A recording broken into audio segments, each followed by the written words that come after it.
వి gold trusted gold buyers. మీరు తాకట్టు పెట్టిన బంగారాన్ని విడిపించి ఈ రోజు ఉన్న మార్కెట్ ధరకు కొనబడును. హాయ్ హలో నమస్తే, నేను మీ anchor Shiva. Welcome to iDream media. ఈ పాటికే నా ముందున్న గెస్ట్లు ఎవరో మీకు అర్థమైపోయి ఉంటుంది ప్రోమో చూడడం వల్ల. గత 4-5 నెలల నుంచి యూట్యూబ్లో కానీ ఇన్స్టాగ్రామ్లో కానీ సోషల్ మీడియాలో బాగా వైరల్ అయిన కపుల్, అమర ప్రేమికులు అని అనుకోవచ్చు. మాధురి గారు అండ్ దువ్వాడి శ్రీని గారు ఈరోజు మనతో ఉన్నారు. వాళ్ళిద్దరితో మాట్లాడి మనకి తెలియని విషయాలు తెలుసుకునే ప్రయత్నం అయితే ఈరోజు చేద్దాం. హాయ్ అండి, ఎలా ఉన్నారు? హాయ్ సార్, ఎలా ఉన్నారు? బాగున్నారా? February 14th వస్తుంది వ్యాలంటైన్స్ డే. దాని గురించి కూడా నేను లాస్ట్లో ఒక చిన్న ఇది ఉంది మీ ఇద్దరికి, దాని గురించి కూడా మాట్లాడదాం. హ్యాపీయా? Very very happy. మంచిగా ఆనందంగా ఉన్నారా? సంతోషంగా? ఆల్వేస్. ఎటువంటి ప్రాబ్లమ్స్ ఏం లేవా? ఏం లేదు. ఇద్దరు కలిసి ఉండడం స్టార్ట్ చేశాక ఎలాంటి మార్పులు చూసుకున్నారు మీ ఇద్దరు?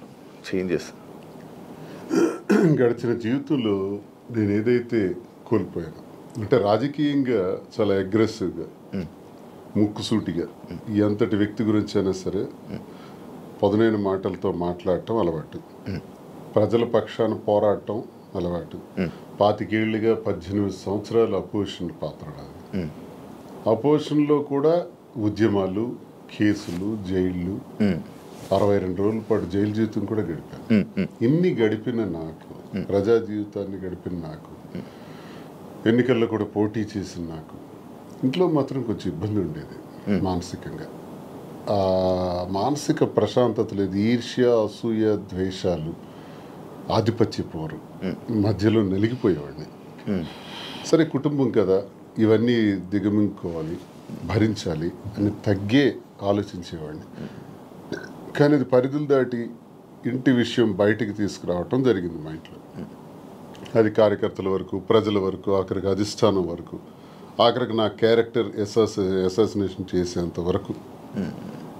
ఇలా వచ్చేటప్పుడు కొన్ని ఒంటరితనాన్ని నేను ఎదుర్కోవాల్సి వచ్చింది. ఇంటికి తాళం వేసేసుకోవడం, ఇబ్బందులు పెట్టేటప్పుడు మేమే రాజకీయాల్లోకి తీసుకొచ్చినటువంటి మా కుటుంబం నుంచి ప్రోత్సహించి మహిళల్లోనూ మంచి గౌరవం ఉన్నటువంటి సర్వీసెస్ ఎన్నో సొసైటీలో చేస్తున్నటువంటి మరి మాధురి లాంటి అమ్మాయి ఉంటే పార్టీకి బలం అవుతుందని తీసుకురావడం జరిగింది.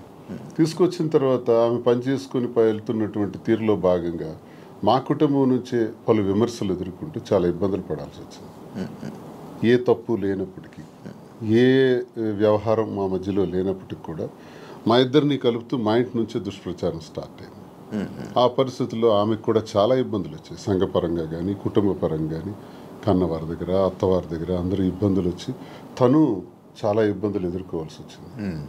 ఈ ఇబ్బందుల్లో మీ కూడా నన్ను విడిచిపెట్టేయకుండా నాకున్నటువంటి వ్యక్తిగతంగా నేను ఒంటరిగా అయిపోయి మా పలాసాలలో ఉన్నప్పుడు కూడా నా భోజన వ్యవహారాలు కానీ, రాజకీయ వ్యవహారాలు కానీ అన్నీ కూడా చూస్తూ నాకు భరోసానిచ్చింది, ధైర్యంగా ఉంది. ఆ టైంలో నేను కూడా మాధురికి ధైర్యంగా ఉండాలి, ఆమె కూడా ఒంటరి అయిపోయింది, మా వల్లే కదా పోయింది. మా కుటుంబంలో అందరూ బాగానే ఉన్నారు, మా పిల్లలు బాగున్నారు, చదువుకున్నారు, డాక్టర్స్ అయ్యారు, ఆస్తులన్నీ కుటుంబానికి రాసేసాం. ఇలాంటప్పుడు ఈమె ఒంటరిగా ఇబ్బంది పడుతుంది అని నేను భరోసాగా ఉండటం, కలిసి ఉండటం. కలిసి ఉన్న విషయం రాజకీయాల్లో ఉన్నాం కాబట్టి రహస్యంగా ఉంచితే అది కుదిరే పని కాదు. రాజకీయాల్లో ఉండేటప్పుడు మన తాలూకు వ్యక్తిగత విషయాలను కూడా ప్రజలు గమనిస్తుంటారు. కానీ ఈ టైంలో కూడా ఇది ప్రజల్లోకి రావడం కరెక్ట్ విషయం కాదు కదా. అంటే మరి రహస్యంగా దాయటం వల్ల లాభం ఏంటి? మనకు జరిగినటువంటి విషయాన్ని ప్రజల ముందు చెప్పటం కరెక్ట్. నాకామె ఎవరో తెలియదు మాధురి అని నేను చెప్పొచ్చు, మా శ్రీనివాస్ ఎవరో నాకు తెలియదు అని మాధురి చెప్పొచ్చు. అందరు చేసే పని ఇదే. చాలా మందికి చాలా వ్యవహారాలు ఉంటాయి, బయట పెట్టుకోరు. కానీ మాదా పరిస్థితి కాదు.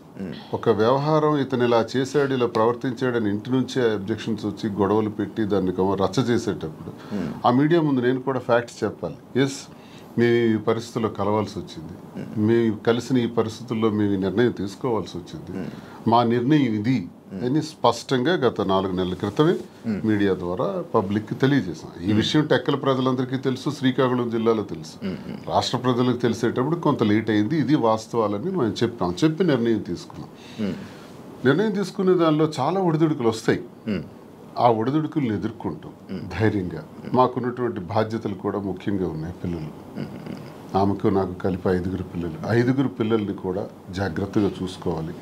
వాళ్ళ జీవితాలని, వాళ్ళ చదువులు, వాళ్ళ ఆర్థిక పరిస్థితులు ఎటువంటి ఇబ్బంది లేకుండా చూడాలన్నది మా మొదటి నిర్ణయం. వాళ్ళకు భరోసాగా ఉండాలని. 2, ప్రజలే ఊపిరిగా, రాజకీయమే ఊపిరిగా బ్రతుకుతున్నటువంటి మాకు, మా మీద నమ్ముకున్నటువంటి ప్రజలు, కార్యకర్తలు, అభిమానులు అందరూ ఉన్నారు. వాళ్ళందరినీ కూడా ఒక కంట కనిపెట్టి జాగ్రత్తగా వాళ్ళని చూసుకోవాల్సిన బాధ్యత కూడా మాకుంది. ఈ 2 నిర్ణయాలు తీసుకుని ఈ 2 సమపాళ్లలో చూసుకుంటూ ముందుకెళ్ళాలని మేము నిర్ణయం తీసుకున్నాం. సరే, చాలా హడిల్స్ ఫేస్ చేసాం. Now we are very happy. Actually ఇప్పుడు మీరు చెప్పిన విషయంలో ఇది చూసుకుంటే స్టార్టింగ్ మానసికంగా దానికి ఇంట్లోనే నాకు పీస్ఫుల్ లేకపోవడం వల్ల దీనివల్ల ఈ డిసిషన్ తీసుకోవాల్సి వచ్చింది. అంటే ఈ డిసిషన్ తీసుకున్నారా, లేకపోతే ఇంట్లోనే ఏమైనా అంతా మిమ్మల్ని బాధ పెట్టి ఇబ్బంది పెట్టి అంటే వాళ్ళే కావాలి అని అన్న వెర్షన్ కూడా కొన్ని వీడియోస్లో మనకు కనబడుతుంది. అంటే మిమ్మల్ని కావాలనుకుంటున్నారు, పిల్లలు కానీ లేకపోతే వైఫ్ కానీ కావాలనుకొని అంత ఫైట్ చేసినట్టు మాకు కనిపించింది. మళ్ళీ మీరు చెప్తుంది ఇంట్లో ఇలా ఇబ్బందులు ఉన్నాయి, అందుకు మానసికంగా నాకు లేకపోతే స్ట్రెస్ లేకపోతే ఇవన్నీ ఉండడం వల్ల నేను ఈ స్టెప్ తీసుకున్నాను అంటున్నారు. అంటే ఈ ఏజ్లో ఇలాంటి టైంలో మీరు ఒక 10 మందికి అలా కాదు, ఇంట్లో ఉండాలి, ఏం కష్టం వచ్చినా నిలబడాలి అని చెప్పలే, కానీ ఇలా చేయడం ఎంతవరకు కరెక్ట్ అనేది ఆడియన్స్. ఎంతోమంది జీవితాలకి ఎన్నో గొడవలు ఇలాంటివే నా దగ్గరికి వస్తే సర్దుబాటు చేసి సరిచేసి పంపినవాడిని. ఎన్నో కుటుంబాలను లైనప్ చేసేవాడిని. అది లైనప్ చేసే దానిలో ఆర్థిక ఇబ్బందులు ఉన్నా సరే వాళ్ళకి తోడ్పడి నిలబెట్టినటువంటి పరిస్థితి. నాకే ఇటువంటి పరిస్థితి వస్తాయి. ఇప్పుడు కుటుంబం అన్నాక, వివాహ జీవితం అన్నాక ఎన్నో సమస్యలు వస్తాయండి. ఆ సమస్యలన్నింటిని ఎదుర్కొనే ముందుకు అడుగు వెయ్యాలి. అదే కుటుంబ జీవితం అంటే, అదే వివాహ వ్యవస్థ అంటే. ఇవన్నీ బాగా తెలిసిన వాళ్ళని. కానీ నా పరిస్థితి ఏంటంటే ఆధిపత్య పోరు. ఇప్పుడు ఫర్ ఎగ్జాంపుల్ ఎమ్మెల్యేగా నేను పోటీ చేస్తుంటాను, ఆ టికెట్ నాకు కావాలి. వ్యాపారాల్లో పీక్స్కుంటాను, ఆ వ్యాపారం నా పేరున ఉండాలి. ఇది ఒక విచిత్రమైన కోణం అనమాట. కుటుంబం గురించి జరిగే చర్చ కాదు, ఆధిపత్యం గురించి జరిగే చర్చ. భర్త అయితే ఏంటి, భార్య అయితే ఏంటి అనుకుంటే గొడవే లేదు. ఉదాహరణకు రాజశేఖర రెడ్డి గారితో నేను అడుగులు వేశాను. విద్యార్థి దశ నుంచి ఆయనతోనే నా జీవితం ప్రారంభమైంది. నాకు జిల్లాకు కూడా పరిచయం చేసిన దువ్వాడ శ్రీనివాసన్ రాజశేఖర రెడ్డి గారు. సార్తో అంత చనువుగా ఉండేవాళ్ళం. పాదయాత్ర గట్టిగా ఆర్గనైజ్ చేశాను. ఆ పాదయాత్రలోనే హరిశ్చంద్రపురంలో నువ్వు పోటీ చేయి ఎర్రన్నాయుడికి వ్యతిరేకంగా నాకు టికెట్ కూడా డిసైడ్ చేసేసాను. చేసినప్పుడు సరేలేని ఇంకా నేను ఆ బిజీలో ఉంటుండగా వాణి తండ్రి రాజశేఖర రెడ్డి గారి దగ్గరికి వెళ్ళి ఆ టికెట్ మాకు ఇవ్వాలి, లేదంటే మేము ఇండిపెండెంట్గా వేస్తాం. అప్పుడు రాజశేఖర రెడ్డి గారు స్టేట్లో నా ఒక్కడికి ఒక బ్లాంక్ బీఫామ్ ఇచ్చారు. నీ పేరు రాసుకుంటావో, నీ వాణి పేరు రాసుకుంటావు, నీ ఇష్టం, కానీ ఏదైనా జరిగితే నిన్నే నేను అడుగుతా, ఎలక్షన్ గురించి నీతోనే మాట్లాడుతూ, you are the incharge of the constituency అన్నారు. సరే, ఆ బాధ్యత అప్పచెప్పారు. సార్ అని నేనేం చేశానంటే డి వాణి అని పేరు రాసి ఇచ్చాను. అది 2004 సంవత్సరం, ఇది 2024 సంవత్సరం. ఈ ఎన్నికల మధ్యలో 20 ఏళ్లలో మా గొడవ అదే గొడవ. ఆ గొడవ వల్ల మాకు మనశ్శాంతి ఉండేది కాదు ఇంట్లోకి అడుగు పెట్టంగానే. నేను చిత్తడి నేలల కోసం, రైతుల కోసం, మత్స్యకారుల కోసం, స్వదేశీ మత్స్యకారుల కోసం ఒక 7-8 సంవత్సరాలు ఉద్యమాల్లో ఉండేవాడిని. ఆ ఉద్యమాల్లో నా మీద కేసులు, 18 కేసులు, 62 రోజులు జైలు జీవితం, నా మీద ఫైరింగ్ ఆర్డర్స్, ఇదంతా ఒక జీవితం. వీటన్నింటికి కూడా ఇంట్లో నుంచి సపోర్ట్ ఉండేది కాదు. జైల్లో ఉండేటప్పుడు కూడా నన్ను పరామర్శించడానికి కూడా వచ్చే పరిస్థితి ఉండేది కాదు. ఇవన్నీ అనుభవించినా నా గుండెల్లోనూ దాచుకున్నాను. లాస్ట్కి మాధురేనే అమ్మ. ఇప్పుడు 28 ఏళ్ల నా జీవితంలో, 25 ఏళ్ల నా రాజకీయ జీవితంలో ఎప్పుడు నా దగ్గరికి మహిళలు రాలేదా? నేను ఎప్పుడైనా ఎవరితోనైనా అసభ్యంగా ప్రవర్తించానా? ఎవరితోనైనా అసభ్యంగా బిహేవ్ చేయలేదు కదా. మరి ఎందుకు ఇప్పుడే వచ్చింది నా మీద? ఎప్పుడు లేనిది ఇప్పుడే ఎందుకు క్రియేట్ చేశారు? కేవలం ఇది రాజకీయంగా వాడుకోవాలి, అంటే నన్ను బదనాం చేయాలి. అంటే మీ ఇద్దరు మీద, మీ ఇద్దరు రిలేషన్లో ఉన్నారని ఫస్ట్ రూమర్ స్టార్ట్ చేశారా? మీకు లేకపోయినా కూడా తను రాజకీయంగా వచ్చింది, నేను రాజకీయంగా ఉన్నాను. ఓకే, ఇలా వస్తున్న వాళ్ళందరి మీద రూమర్స్ క్రియేట్ చేసేయచ్చా? అది ఇంట్లో నుంచి క్రియేట్ అయితే ఎంత పెద్ద సమస్య అవుతుంది. అది తప్పని చెప్పకుండా ఒకటి టికెట్ కోసం ప్రాధాన్యత, టికెట్ కోసం ఒక ప్రయత్నం. ఈ ప్రయత్నాలు నేను ఎలా తట్టుకోవాలి? పిల్లల్ని అల్లారు ముద్దుగా పెంచి, గుండెల మీద పెంచి ఒక స్థాయికి తీసుకొచ్చి, కుటుంబాని కోసం తలగ్గి, ఆఖరికి టికెటే కదా కావాలి. అధిష్టానాన్ని నేను రిక్వెస్ట్ చేసా, టికెట్ ఆమెకి ఇచ్చేయండి అన్నాను. నేనే తగ్గిపోయాను. అప్పుడు వాణికి అధిష్టానం ద్వారా టికెట్ నేనే ప్రకటింపజేశాను. కానీ మళ్ళీ ఆమె గ్రాఫ్ కోల్పోయిన తర్వాత మళ్ళీ ఆ టికెట్ నాకే రావటం, నేనే పోటీ చేయాల్సిన అవసరం వచ్చింది. సో 100 మెట్లు దిగే నేను ఆమెకు అంగీకరించాను. అప్పటికీ కాంప్రమైజ్ కాలేదే. ఆ తర్వాత తాళం వేసేస్తున్నారు ఇంటికి. ఆ ఇంటికి తాళం వేసేటప్పుడు తలుపులు తన్నుకుని లోపలికి వెళ్ళలేక కాదు, అసలు మనసులో ఏం నడుస్తుంది. టికెట్ కావాలని టికెట్ తీసుకున్నారు, ఇంటికి తాళం వేశారు, సమాజంలో అభాస్పాలు చేశారు. ఇంక నేను ఎలా బ్రతకాలి? కారులో 7-8 రోజులు పడుకున్నాను. ఆఖరికి మా మదర్ దగ్గర వెళ్ళి ఒక ఏడాది కాలం పట్టున్నాను. ఇవన్నీ టెక్కల ప్రజలకు తెలుసు, ఇవన్నీ మీలాంటి వాళ్ళు ఎంతమందికి తెలుసు. ఇన్ని బాధలు పడిన తర్వాత, ఇంటికి తాళం వేసిన తర్వాత, మనసులో నేను ఉండకూడదు, శ్రీనివాస్ నాకు అక్కర్లేదు అనుకునేటప్పుడు నేనేం చేయగలను?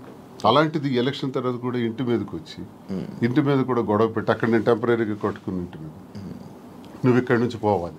కోరికలు ఏంటంటే టెక్కల నుంచి బయటకు పో, ఎక్కడైనా ఉండు, మాధురితో ఉంటావో ఇంకెలా ఉంటావో నాకు అనవసరం, టెక్కల్లో మాత్రం నువ్వు ఉండటానికి వీల్లేదు. ఇలాంటి విచిత్రం. ప్యాంటు షర్ట్ గాడు అంటాం, లుంగీ షర్ట్ గాడు అంటాం, వాడికి ఏముందని చెప్పటం, మేమే తిండి పెట్టి పోషించాం, వాడు ఒక పూర్ ఫ్యామిలీకి చెందినవాడు అంటాం. అవునండి, ప్యాంటు షర్ట్ లుంగీ షర్ట్ గాడు భార్య అంటే వాళ్ళ అమ్మని, మా అమ్మని తిట్టడం, మా తమ్ముళ్ళని తిట్టడం, కుటుంబాలని అవమానపరచడం ఎంత భరిస్తాం? మీరు మీడియాలోనే చూసారు ఈ మాటలన్నీ. ఇవన్నీ భరించుకుంటా తల్లిని తిడితే భరించాలి, తమ్ముళ్ళని తిడితే భరించాలి, నన్ను అవమానపరిస్తే భరించాలి. ఇవన్నీ భరించుకుంటానే ఉన్నాను 28 ఏళ్ళు పిల్లల కోసం. కానీ మరి తనది రహస్యంగా ఉంచలే. అది 4 walls మధ్య సెటిల్ అయి ఉంటే నిజంగా ఆ అభిమానంతో భర్తే కావాలని తను అనుకుని ఉంటే మాధురి ఇంట్లో ఉండేవారు, నేను నా ఇంట్లో ఉండేవాడిని. కథ ఇంతవరకు వచ్చి ఉండేది కాదు. పరిస్థితులు, ప్రభావాలే మమ్మల్ని ఇంతవరకు తీసుకొచ్చిన ఈ పరిస్థితుల్ని మనం రహస్యంగా ఉంచుకోకూడదు, ప్రజలకు చెప్పాలి. ప్రజలకు వాస్తవాలను తెలియజేస్తే, వాస్తవాల ద్వారా వాళ్ళు మంచి చెడులను గ్రహించి ప్రజలే దేవుళ్ళని నమ్మిన నేను ప్రజలకు ఇవి నేను తెలియజేస్తే వాళ్ళే మనకు అగ్రభాగాన్ని కూర్చోబెట్టగలరు, లేదా అతోపాతాళానికి తొక్కేయగలరు. ప్రజలకు ఆ శక్తి ఉంది. కాబట్టి ప్రజలకే చెప్తే నాకు న్యాయం జరుగుతుందని నేను నమ్మాను. నమ్మి ప్రజలకు మేమిద్దరం కూడా వాస్తవాలు తెలియజేస్తాం. ప్రజలు మా పరిస్థితికి ఇలా ఉండడానికి మా ఈ పరిస్థితులు, ప్రభావాలే కారణం. ఆ కారణం నేను ఒంటరి, తను ఒంటరి, రోడ్డు మీద నిలబడాల్సిన పరిస్థితులు వచ్చేటప్పుడు ఒకరికొకరు భరోసాగా నిలబడ్డాం. ఆ భరోసా ప్రేమగా మారింది. ఓకే, మీరు అప్పటికి ఒంటరిగా ఉండేవాళ్ళ, మీ హస్బెండ్ గారు ఉండేవాళ్ళని విన్నాను. లేదు, పాలిటిక్స్కి వచ్చిన తర్వాత కొద్ది రోజుల తర్వాత ఏవి డిస్టర్బెన్సెస్ వల్ల నేను కొంచెం ఒంటరిగా ఉండడం జరిగింది.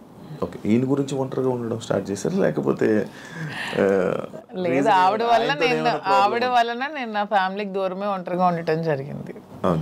మీ ఎక్స్ హస్బెండ్తో ఏం ప్రాబ్లమ్స్ ఏం లేవా మీకు? ప్రాబ్లమ్స్ అంటూ పెద్దగా లేవు, కానీ డిస్టర్బెన్సెస్ అంటూ ఉన్నాయి. అంటే తను ఎప్పుడు ఫారెన్లోనే ఉంటారు, తను ఎప్పుడు ఇండియాకి రావడానికి ఇష్టపడేవారు కాదు. నాకు ఫారెన్కి వెళ్ళడం ఇష్టం లేదు, నాకు ఎప్పుడు ఇండియాలో ఉండటం ఇష్టం. సో మేము ఎంత రిక్వెస్ట్ చేసినా వచ్చేవాళ్ళు కాదు.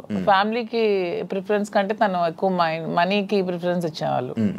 మేము చాలాసార్లు అడిగాం, ఇలా నాకు లోన్లీగా ఉండడం ఇష్టం లేదు, మీరు వచ్చి ఫ్యామిలీతోనే ఉండండి అని. తను ఒప్పుకునే వాళ్ళు కాదు. సో అలా మా మధ్యన డిస్టర్బెన్సెస్ పెరిగాయి. వాని వల్ల ఇంకొంచెం పెరిగి ఇంక సెపరేట్ అవుదామని నిర్ణయించుకున్నాం. ఓకే, మీ ఇద్దరు కలవడానికి రీజన్ ఎవరు, అసలు ముఖ్య కారణం ఎవరు? అంటే మీ ఇద్దరు పరిస్థితులు, ప్రభావాలు అవసరం. పరిస్థితులు, ప్రేమ కాదా? ప్రేమ కూడా పరిస్థితుల వల్ల మేము కలిసిన తర్వాత మా మధ్యలో ప్రేమ మొదలైంది. ఓకే, ఆ ప్రేమ కోస్తా ఎక్కువైంది. పలాసలో నేను ఉండేటప్పుడు ఎలా పోతే నాకెందుకు, నా కుటుంబ రాజకీయాల్లో తీసుకెళ్లి నన్ను స్పాయిల్ చేశారు, నా క్యారెక్టర్ అసాసినేషన్ చేశారని వాళ్ళ ఇంట్లో తను ఉండిపోవచ్చు, లేకపోతే తను నిర్ణయం తీసుకోవచ్చు. ఇంకా నన్ను పాపం ఒంటరిని చేస్తారు, ఆయన వెళ్ళి పలాసలో ఉన్నాడు, ఎలా భోజనం చేస్తున్నాడు, ఎక్కడికి వెళ్తున్నాడు, ఆయన కార్లు ఏంటి, ఆయన మనుషులు ఏంటి, ఆయన ఎక్కడ ఉండాలి, ఇవన్నీ చూడవలసిన అవసరం తనకేంటి? ఏంటి అవసరం? నాకేమైనా ఆస్తులు ఉన్నాయా, అంతస్తులు ఉన్నాయా, లేదా పవర్ ఉందా, లేకపోతే ఏముందని చెయ్యాలి. కానీ అక్కడ ఏంటంటే ఒక తోటి మనిషిగా అభిమానం చూపించింది తను. నేను ఇబ్బందుల్లో ఉండేటప్పుడు నా కోసం ఇంత బాధ్యత వహించినటువంటి అమ్మాయిగా, తను నష్టపోతూ నా కోసం నిలబడినటువంటి అమ్మాయిగా నాకు కూడా ఒక ఏ ప్రేమనైతే కోల్పోయినాను జీవితంలో, ఆ ప్రేమ నేను ఆమె దగ్గర పొందాను. సో ఇది నేను అనుకుంటాను గత జన్మ సుకృతం. ఏది కూడా ఊరికే రాదు, జన్మజన్మల అనుబంధం, అది కంటిన్యూషన్ వస్తుంది. గత జన్మలో అక్కడ తాగింది, ఇప్పుడు ఇక్కడతో కంటిన్యూ అవుతుంది. అని మీరు గత జన్మలో కూడా మనిషిగా వచ్చారంటారా? ఇప్పుడు 2 ఉంటాయి సార్. కృష్ణ పరమాత్ముడు చెప్పినట్టు కర్మ సిద్ధాంతం ఒకటి ఉంటుంది, ABCD గత జన్మలో నేర్చుకున్నాం అనుకోండి, EFGHL ఎక్కడి నుంచి స్టార్ట్ చేస్తాం. అంటే ఈ నుంచి ఎలా స్టార్ట్ చేస్తామంటే ABCD గత జన్మలో నేర్చుకున్నటువంటి ఆ కంటిన్యూషన్ అనేది ఈ జన్మకు ఉంటుంది అన్నది ఖచ్చితంగా గత జన్మ సుకృతాలు, గత జన్మ వ్యవహారాలే ఈ జన్మ కొనసాగింపుగా ఉంటాయని కృష్ణ పరమాత్ముడు చెప్పింది, గీతలో కూడా చెప్పినటువంటిదే. అది ఒకవైపు నమ్మితే అది నిజం.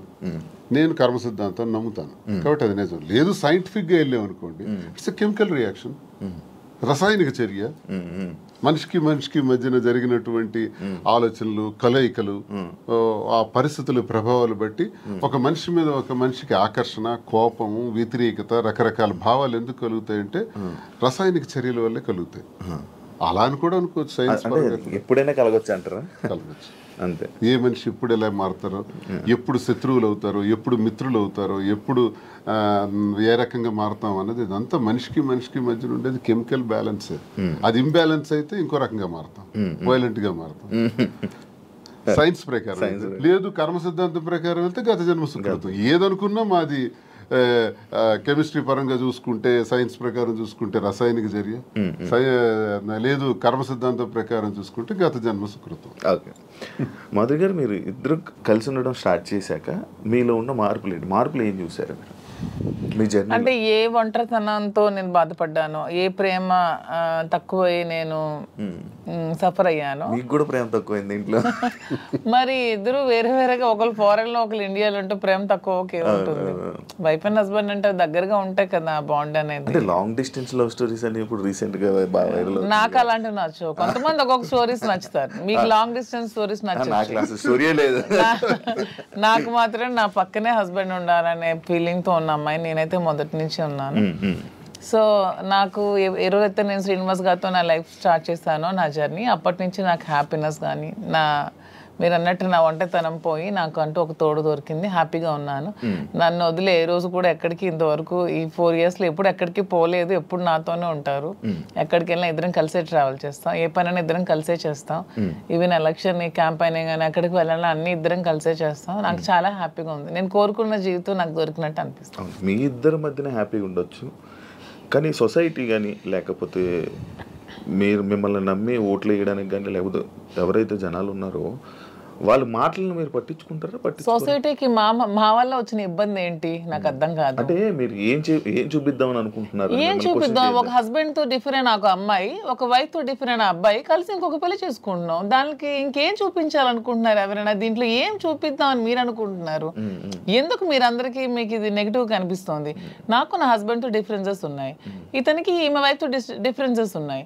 సో మా ఇద్దరం కలిపి ఒకటే అయ్యాం. దానిలో తప్పే ఉంది. ఎంతమంది సెకండ్ మ్యారేజ్ చేసుకోవట్లేదు, 3-4 పెళ్లిళ్ళు చేసుకుంటున్నారు. మేము 2వ పెళ్లి చేసుకున్నాం. దీంట్లో ఎందుకు అంత చెప్పకుండా చేసుకుంటున్నారు? 3 పెళ్లిళ్ళు 4 పెళ్లిళ్ళు చేసుకుంటున్నారు. పెళ్లిలో ఒకనే ప్రెగ్నెంట్లు చేస్తున్నారు, పిల్లల్ని కనేస్తున్నారు, వదిలేస్తున్నారు, వీధిని పడేస్తున్నారు. మేము అవేమీ చేయలేదు. మేము మాకు డిఫరెన్సెస్ ఉన్నాయి, వీళ్ళకి డిఫరెన్స్ ఉన్నాయి. మా పబ్లిక్ చెప్పాం, మా ప్రజలకు చెప్పాం, మా ప్రజలకు చెప్పే మేము మొన్న ఎలక్షన్ చేసాం. ఎలక్షన్లో నేనే దగ్గరుండి చేశాను. వాళ్ళకి అన్ని నా గురించి తెలుసు. మా ఇద్దరిని దగ్గరుండి చేసాం. మా పిల్లల్ని చూసుకున్నాం. వీళ్ళ పిల్లలు పెళ్లి చేస్తారు, వీళ్ళ పిల్లలు సెటిల్మెంట్లు చదివించుకున్నాం. మేము గాలికి వదిలేదు కుటుంబాలకి. వీళ్ళ కుటుంబానికి ఆస్తి మొత్తం ఇచ్చేస్తున్నాడు, రోడ్డు మీదకి వచ్చారు. నేను నా తల్లిదండ్రుల ఆస్తితో నేను ఉన్నాను. నేను హస్బెండ్ నుంచి ఇంతవరకు నేను ₹1 కూడా నేను తీసుకోలేదు ఇంతవరకు. నేను నా పిల్లలు కానీ నాకు కానీ నా పేరెంట్స్ నాకు ఏమైతే నాకు ఆస్తి నాకు వచ్చిందో ఆ యాన్సిస్ట్రల్ ప్రాపర్టీస్ మాత్రమే నేను నాకుతో పెట్టుకున్నాను. మీ ఎవరికి మేము ఏం బాధ పట్టుకున్నా, ఎవరికి ఎందుకు మేమేం దీనివల్ల ఎవరై సఫర్ అయ్యేది ఏముంది? తిరిగి పైగా మా కార్యకర్తలు, మా ప్రజలు మీరు వచ్చి మైక్ పెట్టండి, చాలా చాలా హ్యాపీగా ఉన్నారు. ఎందుకంటే శ్రీనివాస్ గారి ఇంటికి వెళ్ళినప్పుడు ఏదైతే వాళ్ళకి లోటు ఉండేదో, అంటే వాణి సరిగ్గా చూసుకునేది కాదు, ఈవెన్ మంచినీళ్ళు కూడా ఇచ్చేది కాదు. హస్బెండ్కే చూడదు ఆమె, ప్రజలకి ఏం చూస్తుంది. ఇప్పుడు అదేమీ లేదు. నేను ప్రతి ఒక్క కార్యకర్తకి బాగా చూసుకుంటానని వాళ్ళకి నమ్మకం కలిగి నా దగ్గర రావడం స్టార్ట్ చేశారు. నాతో ట్రావెల్ చేస్తున్నారు, నన్ను అభిమానిస్తున్నారు, ఆదరిస్తున్నారు, నన్ను అమ్మలాగా చూసుకుంటున్నారు అందరూ కూడా. ఇప్పుడు 22లో ఈ గొడవ స్టార్ట్ అయింది. 24లో నేను ఎమ్మెల్యే పోటీ చేశాను. నా మీద పోటీ చేసి గెలిచినటువంటి అచ్చెన్నాయుడు రాష్ట్ర తెలుగుదేశం పార్టీ అధ్యక్షుడు ఎన్నికల ముందు ఏం చెప్పాడు? రాష్ట్రంలో హైయెస్ట్ మెజారిటీ నాదే, అబౌట్ 70,000 ఓట్స్ అన్నాడు. నిజానికి కూటమి ప్రభుత్వంలో ఎవడు నామినేషన్ వేసినా 40,000, 50,000, 60,000తో గెలిచారు. మా జిల్లాలోనే 4 ఎమ్మెల్యేలు కొత్తోళ్ళు, మొక్కం తెలియనోళ్ళు కూడా, ధర్మాన ప్రసాద్ లాంటి వ్యక్తి మీద కూడా 3 రోజుల ముందు వచ్చి నామినేషన్ వేసి 54,000 మెజార్టీతో గెలిచాడు. మరి అచ్చెన్నాయుడు ఎంతతో గెలవాలి? కనీసం 70తో గెలవాలి కదా. 30, నా 73,000 ఓట్లు. ఇవన్నీ తెలిసి ప్రజలు నాకెందుకు ఇంకా నైతికంగా బలంగానే ఉంచారు. నైతికంగా అచ్చెన్నాయుడు ఓడిపోయినట్టే. కిందోళ్ళందరికి ఒక్క 15 రోజుల ముందు వచ్చిన వాళ్ళందరికి కూడా 40,000, 50,000 మెజారిటీలు వచ్చి నీకేం 30,000 అంటే ప్రజలే 1,000 వ్యతిరేకించుంటే అచ్చెన్నాయుడికి 70,000 రావాలి కదా. ఇంత వేవ్ లో కూడా అచ్చెన్నాయుడు అతి తక్కువ ఓట్ల తేడాతో గెలిచాడు కదా. సో నేను గతసారి ఎంపీకి పోయినా 3,100 తేడా నాది. వాళ్ళకి మాకు ఎప్పుడు వెరీ లెస్ మార్జిన్, 3,000, 3,500. సో మాకు ప్రజలు బుద్ధి చెప్పాలంటే ఓట్లతోనే చెప్పేవాళ్ళు కదా. వీడు ఇలాంటోడు సంఘ వ్యతిరేకమైన పని చేసాడు, కొట్టండి అనుకుంటే నాకు 20-30,000 ఓట్లకి కుదించేసి ఆయనకు 1,00,000 మెజారిటీ ఇవ్వచ్చు. అది జరగల ఇంత వేవ్ లో కూడా. అదే మాకు ప్రజల్లో. అయినా పర్సనల్ లైఫ్ ని ప్రైవేట్ లైఫ్ కి ఏంటి సంబంధం అండి? ఇది మా ఫ్యామిలీస్ మధ్యలో ఉన్న డిస్టర్బెన్సెస్ తో మేము ఒకటే. పర్సనల్ లైఫ్ ప్రైవేట్ రహస్యంగా ఉంటూ అబద్ధాలు ఎవడైతే ఆడతాడో వాడు దొంగ. పర్సనల్ లైఫ్ ను ఓపెన్ గా తెరచిన పుస్తకంలో జనం ముందు చెప్పేస్తే దొంగలు ఎలా అవుతాము? వాస్తవం చెప్పిన వాళ్ళు అవుతాం. ప్రజలే గుర్తించారు, ప్రజలే గౌరవిస్తున్నారు. ఈ రోజు మాకున్న గౌరవం పెరిగింది సమాజంలో. ప్రతి ఒక్కళ్ళు ఎక్కడ చూసినా సార్ ఒక సెల్ఫీ అంటారు. కార్లను ఓవర్టేక్ చేసుకుని స్పీడ్ గా వచ్చి ఫోటో కావాలని అడుగుతున్నారు. డాక్టర్స్, ఇంజనీర్లు, పెద్ద పెద్ద ఎంప్లాయీస్, ఉన్నత స్థాయి వాళ్ళు, పోలీస్ ఆఫీసర్స్, పెద్ద పెద్దోళ్ళు కూడా. ఒక పెద్ద ఆఫీసర్ అయితే మొన్న చేయి తీసుకొని గుండె మీదలో పెట్టుకుని పెద్దగా ఊపిరి తీసాడు. ఏం సార్ ఏంటి అంత ఎమోషన్ అవుతున్నారు ఏంటంటే మీరంటే నాకు ఇష్టం సార్. ఆయన ఏం అర్థం చేసుకున్నారు? పెద్ద ఆఫీసర్. ఇంకా చాలా మంది పేర్లు చెప్పకూడదు. వాళ్ళు ఏం అర్థం చేసుకున్నారు? ప్రతి ఒక్క జీవితంలో కూడా కథ ఉంది. ఆ కథ చాలా మంది చెప్పలేక భరిస్తున్నారు. మేము చెప్తాం. ఇప్పుడు మీరు ఇన్స్పిరేషన్ అంటారు, చాలా మందికి ఇన్స్పిరేషన్. ఆవేశం ఎలా వస్తుంది? వాళ్ళ కళ్ళల్లో ఆర్ద్రత ఎలా వచ్చింది? ఆ సంతోషం ఎలా వచ్చింది? 1,600 ఉన్నటువంటి యూట్యూబ్ మా ఫాలోవర్స్ ఈ రోజు 1,00,000 దాటారు. 1,45,00,000 వ్యూవర్షిప్ ఎలా వచ్చింది? ఇదంతా ఎక్కడి నుంచి వచ్చింది? అభిమానంతో వస్తుంది. అభిమానమా కాంట్రవర్సీ అంటారు? కాంట్రవర్సీ ఎందుకు రావాలంతా? ఫాలో అప్ చేయాలి. న్యూస్ కదా, లేటెస్ట్ న్యూస్ కదా, లేటెస్ట్ రెండు ఉంటాయి. ప్రతి ఒక్కరికి రెండు ఉంటాయండి. ఎవరికైనా సరే 2 కోణాలు ఉంటాయి. ఏ మనిషికైనా సరే విమర్శలు ఉంటాయి, పొగడ్తలు ఉంటాయి, రెండు ఉంటాయి. అవన్నీ బ్యాలెన్స్ చేసుకుని వెళ్తేనే జీవితం. రావణుడిని మెచ్చింది ప్రజలే, రాముడిని మెచ్చింది ప్రజలే. రెండు ప్రజలే. మీకు రావణుడు ఇష్టం ఉండొచ్చు, నాకు రావణాసుడు అంటే ఇష్టం. ఎవరి లైఫ్ స్టైల్ వాళ్ళది. నాకు రావణాసుడు హీరో, నేను హీరోగా చూస్తాను. సార్ రాముడు అంటే హీరో. అది ఎవరి ఇష్టం వాళ్ళది. ఎలా చూస్తున్నారు? రాముడు అనుకుంటున్నారు, రావణాసుడు? నేను డిఎస్ఏ అనుకున్నాను. డిఎస్ కి ఒక బ్రాండ్ ఉంది, దువ్వాడ శ్రీనివాస్ అంటే ఒక బ్రాండ్. ఎవరితో కంపేర్ చేయను. హీ స్పెషల్ అంటే. సార్ మీ బిజినెస్ అన్ని వదిలేసారా? వదిలేదు, అన్ని లాగేసుకున్నారు. మేమేం బిజినెస్ వదిలేదు. మైన్స్ నాది 25 years నుంచి మైన్స్ కంపెనీ. ఎప్పుడు మైన్స్ ప్రపంచ స్థాయిలో కూడా ఐకాన్ బ్రౌన్ గ్రానైట్ ఓనర్ గా మంచి పేరు ప్రఖ్యాతులు సంపాదించాం. మైన్స్ లో బాగా పీక్స్ కి వెళ్ళాను. ఈ గవర్నమెంట్ ఉంటే ఒకలాగా, లేకపోతే రిజల్ట్ రోజు ఈవినింగ్ లాగేసుకున్నాం. 4వ తారీఖు ఎన్నికల ఫలితాలు వచ్చాయంటే ఆ సాయంత్రం కల్లా నా మైన్ ఒక్కసారి కొట్టి పంపించేశారు. ఈ రోజు వరకు పర్మిట్స్ ఇవ్వట్లా. 61 కోట్లు లాస్ సడన్ గా గవర్నమెంట్ రావటం వల్ల, కూటమి ప్రభుత్వంలో అచ్చెన్నాయుడు వీళ్ళు టార్గెట్ పెట్టారు. సరే ఇవన్నీ చేస్తుంటారు వాళ్ళు, భరిస్తారు. శ్రీను గారు అంత మైనింగ్ కంపెనీలు అలాంటి పెద్ద పెద్ద బిజినెస్లు చేసిన మీరు రీసెంట్గా చీరలు బిజినెస్లోకి తీసుకొచ్చేసారని చెప్పి కామెంట్స్ కామెంట్స్. దానికి బిజినెస్, సారీస్ బిజినెస్ కాదా? ఏదైనా బిజినెస్ ఏనండి. దానిలో కామెంట్ చేయడానికి ఏముంది? ఇప్పుడు శ్రీనివాస్ గారు ఎప్పుడు మైన్స్ బిజినెస్ తను ఫస్ట్ నుంచి కూడా. పర్లాకిమిడిలో వరల్డ్ ఫేమస్ మెటీరియల్ తను అక్కడ ఉంది. పర్లాకిమిడిలో తను క్వారీ చేశారు. ఆ క్వారీని కూడా ఇలా లిటిగేషన్స్ పెట్టి కేసులు పెట్టేసి ఇతను ఓడిపోగానే వాళ్ళ పార్టీ రాగానే టీడీపీ హయాంలో క్లోజ్ చేసేసారు. దాన్ని నిలదక్కుని పాపం మళ్ళీ కొత్తగా టెక్కల్లో స్టార్ట్ చేశారు. దాన్ని కూడా మొన్న రిజల్ట్ రోజు ఈవినింగే మొత్తం కూల్ చేశారు. పోర్టులో కాంట్రాక్ట్స్ వర్క్స్ చేశాం మేమిద్దరం. దాన్ని ఆపేశారు. సో ఇంకేం చేయాలి? నాకు ముందు నుంచి కూడా ఈ శారీస్ విషయంలో నాకు ఒక ప్యాషన్ ఉంది. నాకు ఒక ఫ్యాషన్ మీద ఒక ప్యాషన్ తో, ఇంట్రెస్ట్ తో నాకు ఈ శారీస్ స్టోర్ పెట్టాలని ఎప్పటి నుంచో ఆలోచన ఉంది. దట్టు ఈ శారీస్ బిజినెస్ ఏంటి, పాలిటిక్స్ కి సంబంధం లేకుండా ఉండే బిజినెస్, పీపుల్ కి మాకు, పబ్లిక్ కి మాకు రిలేటెడ్ గా ఉండే బిజినెస్ అనేది ఈ శారీస్ బిజినెస్. ఎందుకంటే మేము పబ్లిక్ ఎంత ఫెయిర్ గా ఉంటే వాళ్ళు నచ్చితే మా దగ్గరికి వస్తారు, కొనుక్కుంటారు, వెళ్తారు. సో దీనిలో పొలిటికల్ ఇంటర్ఫీరెన్స్ అంటూ ఏమీ ఉండదు. సో అందుకని నేను శ్రీనివాస్ గారికి ఇంతవరకు మనం మైండ్స్ ఇవన్నీ చేసాం, చేసి ఎప్పుడు కోల్పోతూనే ఉన్నాం, ఎప్పుడు కూడా నిలదొక్కుకోలేదు. ఈ 4 yearsలో కూడా 30-40 crores వరకు పెట్టాం, లాస్ అయిపోయాం. మళ్ళీ ఇదే స్టార్ట్ చేసాం, మళ్ళీ నెక్స్ట్ టైం పార్టీ వస్తుందో రాదో, మళ్ళీ ఏమవుతుంది, పొలిటికల్గా ఇబ్బంది పడుతున్నాం. కాబట్టి ఇదన్నిటికీ డిఫరెంట్గా మనం తెలంగాణ అంటే ముందు నుంచి శ్రీనివాస్ గారికి నాకు హైదరాబాద్ మా ఫేవరెట్ ప్లేస్, మా ఇద్దరికి కూడా. హైదరాబాద్ ప్రజలు కూడా చాలా మంచి మనసున్న మనుషులు, ఎవరు వచ్చినా ఆదరిస్తారు, బ్రతకడానికి బ్రతుకు తెరునిస్తుంది హైదరాబాద్. అదొక చాలా పెద్ద ప్రపంచం హైదరాబాద్ అనేది, చాలా మందికి లైఫ్ని ఇస్తుంది. సో ఈ ప్లేస్ ని మనం చూస్ చేసుకుందాం. వెన్ కంపేర్ టు నాకున్న ఫ్యాన్ ఫాలోయింగ్ లో ఒక 10% ఆంధ్రాలో ఉంటే 90% నాకు హైదరాబాద్ లోనే ఉన్నారు. అంత మంచిగా నన్ను ఆదరిస్తున్నారు. సో మనం ఫస్ట్ బిజినెస్ హైదరాబాద్ లో స్టార్ట్ చేద్దాం. నాకు ఇంట్రెస్ట్ ఉంది, మీరు కొంచెం సపోర్ట్ చేయండి. అపార్ట్ ఫ్రమ్ యువర్ పాలిటిక్స్ నా కోసం ఒక 10% టైం మీరు కేటాయించి బ్యాక్ ఎండ్ లో ఉంటూ నాకు సపోర్ట్ చేయండి అని చెప్పాను.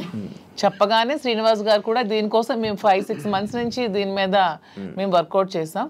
కొన్ని షాప్స్ కి తిరిగాం. వీవర్స్ ప్రైస్ కంటే కూడా వీళ్ళు ఎక్కువ ప్రైస్ కి అమ్ముతున్నారు shops, retailers.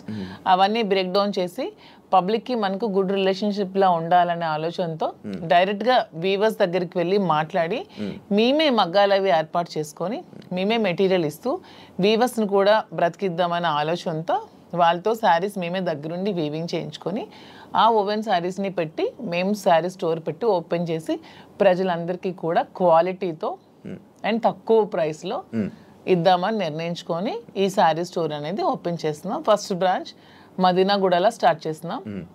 With in 3 months Jubilee హిల్స్లో స్టార్ట్ చేస్తాం. విత్ ఇన్ ఇంకొంచెం రోజుల్లో ఇంకొక 4-5 బ్రాంచెస్ కూడా ఎస్టాబ్లిష్ చేయాలన్న ఆలోచనతోనే ఉన్నాం. అంతేగాని శారీస్ బిజినెస్ అనేది తక్కువగా చూడండి, చూడడానికి కాదు. అంటే ఒక మంచి గ్రేట్ లీడర్ శ్రీకాకుళంలో, మంచి దుబారి శ్రీని గారు అంటే మంచి నేమ్ ఉంది. అంత లీడర్లా ఉండేవాళ్ళు. ఆయన నోట్లో నుంచి ఎప్పుడు లైక్ జనాల దగ్గరికి వెళ్ళే అవి ఇవి వినేవాడు. కాకపోతే మైనింగ్ కంపెనీ బిజినెస్ చేసేవారు, ఒక మంచి బిజినెస్ మ్యాన్ అనుకునేవాళ్ళం. కానీ అలాంటి ఆయనతో నోట్లో నుంచి మేము ఇలా శారీ బిజినెస్ చేయబోతున్నాం ఇలా చెప్తుంటుంటే ఎలా ఉండే ఆయన్ని ఎలా చేశారు, ఎలా ఉండే ఆయన ఎలా చేయడం. బిజినెస్ అనేది ఏదైనా బిజినెస్, అది ఏదైనా చిన్న ప్రొడక్ట్ అయినా పెద్ద ప్రొడక్ట్ అయినా బిజినెస్ అనేది బిజినెస్ కింద క్యాలిక్యులేట్ చేయాలి. అది చీర, జాకెట్టా, లేకపోతే ఇంకేంటా అని చూడకూడదు. బిజినెస్ నాకు దీంట్లో ఇంట్రెస్ట్ ఉంది. ఇంతవరకు మైండ్స్ లో అతనికి ఇంట్రెస్ట్ ఉంది, మైండ్స్ వల్ల కోల్పోయాం. సో నా ఇంట్రెస్ట్ ఒకసారి వచ్చి చూడండి, చేద్దాం. మీకు తనకి ప్రజలే ఇష్టం, తనకి ప్రజాజీవితం ఇష్టం, ఇది కూడా ప్రజలకు లింకప్ అయ్యేది. మా కింద 100 మంది పనిచేస్తారు, మా ప్రజా సంబంధాలు ఇంకొంచెం బాగుంటాయి, ఇంకొంచెం మనకి పీపుల్ తో బాండింగ్ పెరుగుతుంది. వాళ్ళు కూడా మనం తక్కువ ప్రైస్ కి ఇస్తే ఓకే, శ్రీనివాస్ గారు మౌజీ దగ్గరికి వస్తే మనకు తక్కువ ప్రైస్ కి శారీ వస్తుందని గుడ్ విల్ మనకు వస్తే చాలు, కోట్లు సంపాదించాల్సిన అవసరం లేదనే ఉద్దేశంతోనే శారీ స్టోర్ ఓపెన్ చేస్తాం. ఓకే, అంటే ఈ బిజినెస్ కి దువ్వార్ గారు 3-4 కోట్లు ఎంతో ఇచ్చారు. ఆయన డబ్బులు ఇచ్చి బిజినెస్ కోసం శ్రీనివాస్ గారు ఎవరేమనుకున్నా నాకు అనవసరం. శ్రీనివాస్ గారు అన్ని ఆస్తులు వానికి రాసి ఇచ్చేసి వచ్చేసారు. With empty hands he came out. అక్కడి నుంచి మా లైఫ్ని మళ్ళీ మేము ప్రారంభించుకున్నాం. దీనికోసం మా పేరెంట్స్ ఇచ్చిన ప్రాపర్టీస్ మాత్రమే నేను సేల్ చేసి బిజినెస్లో పెడుతున్నాను. అలానే నాది వేరు, శ్రీనివాస్ గారు వేరని మాకు లేదు.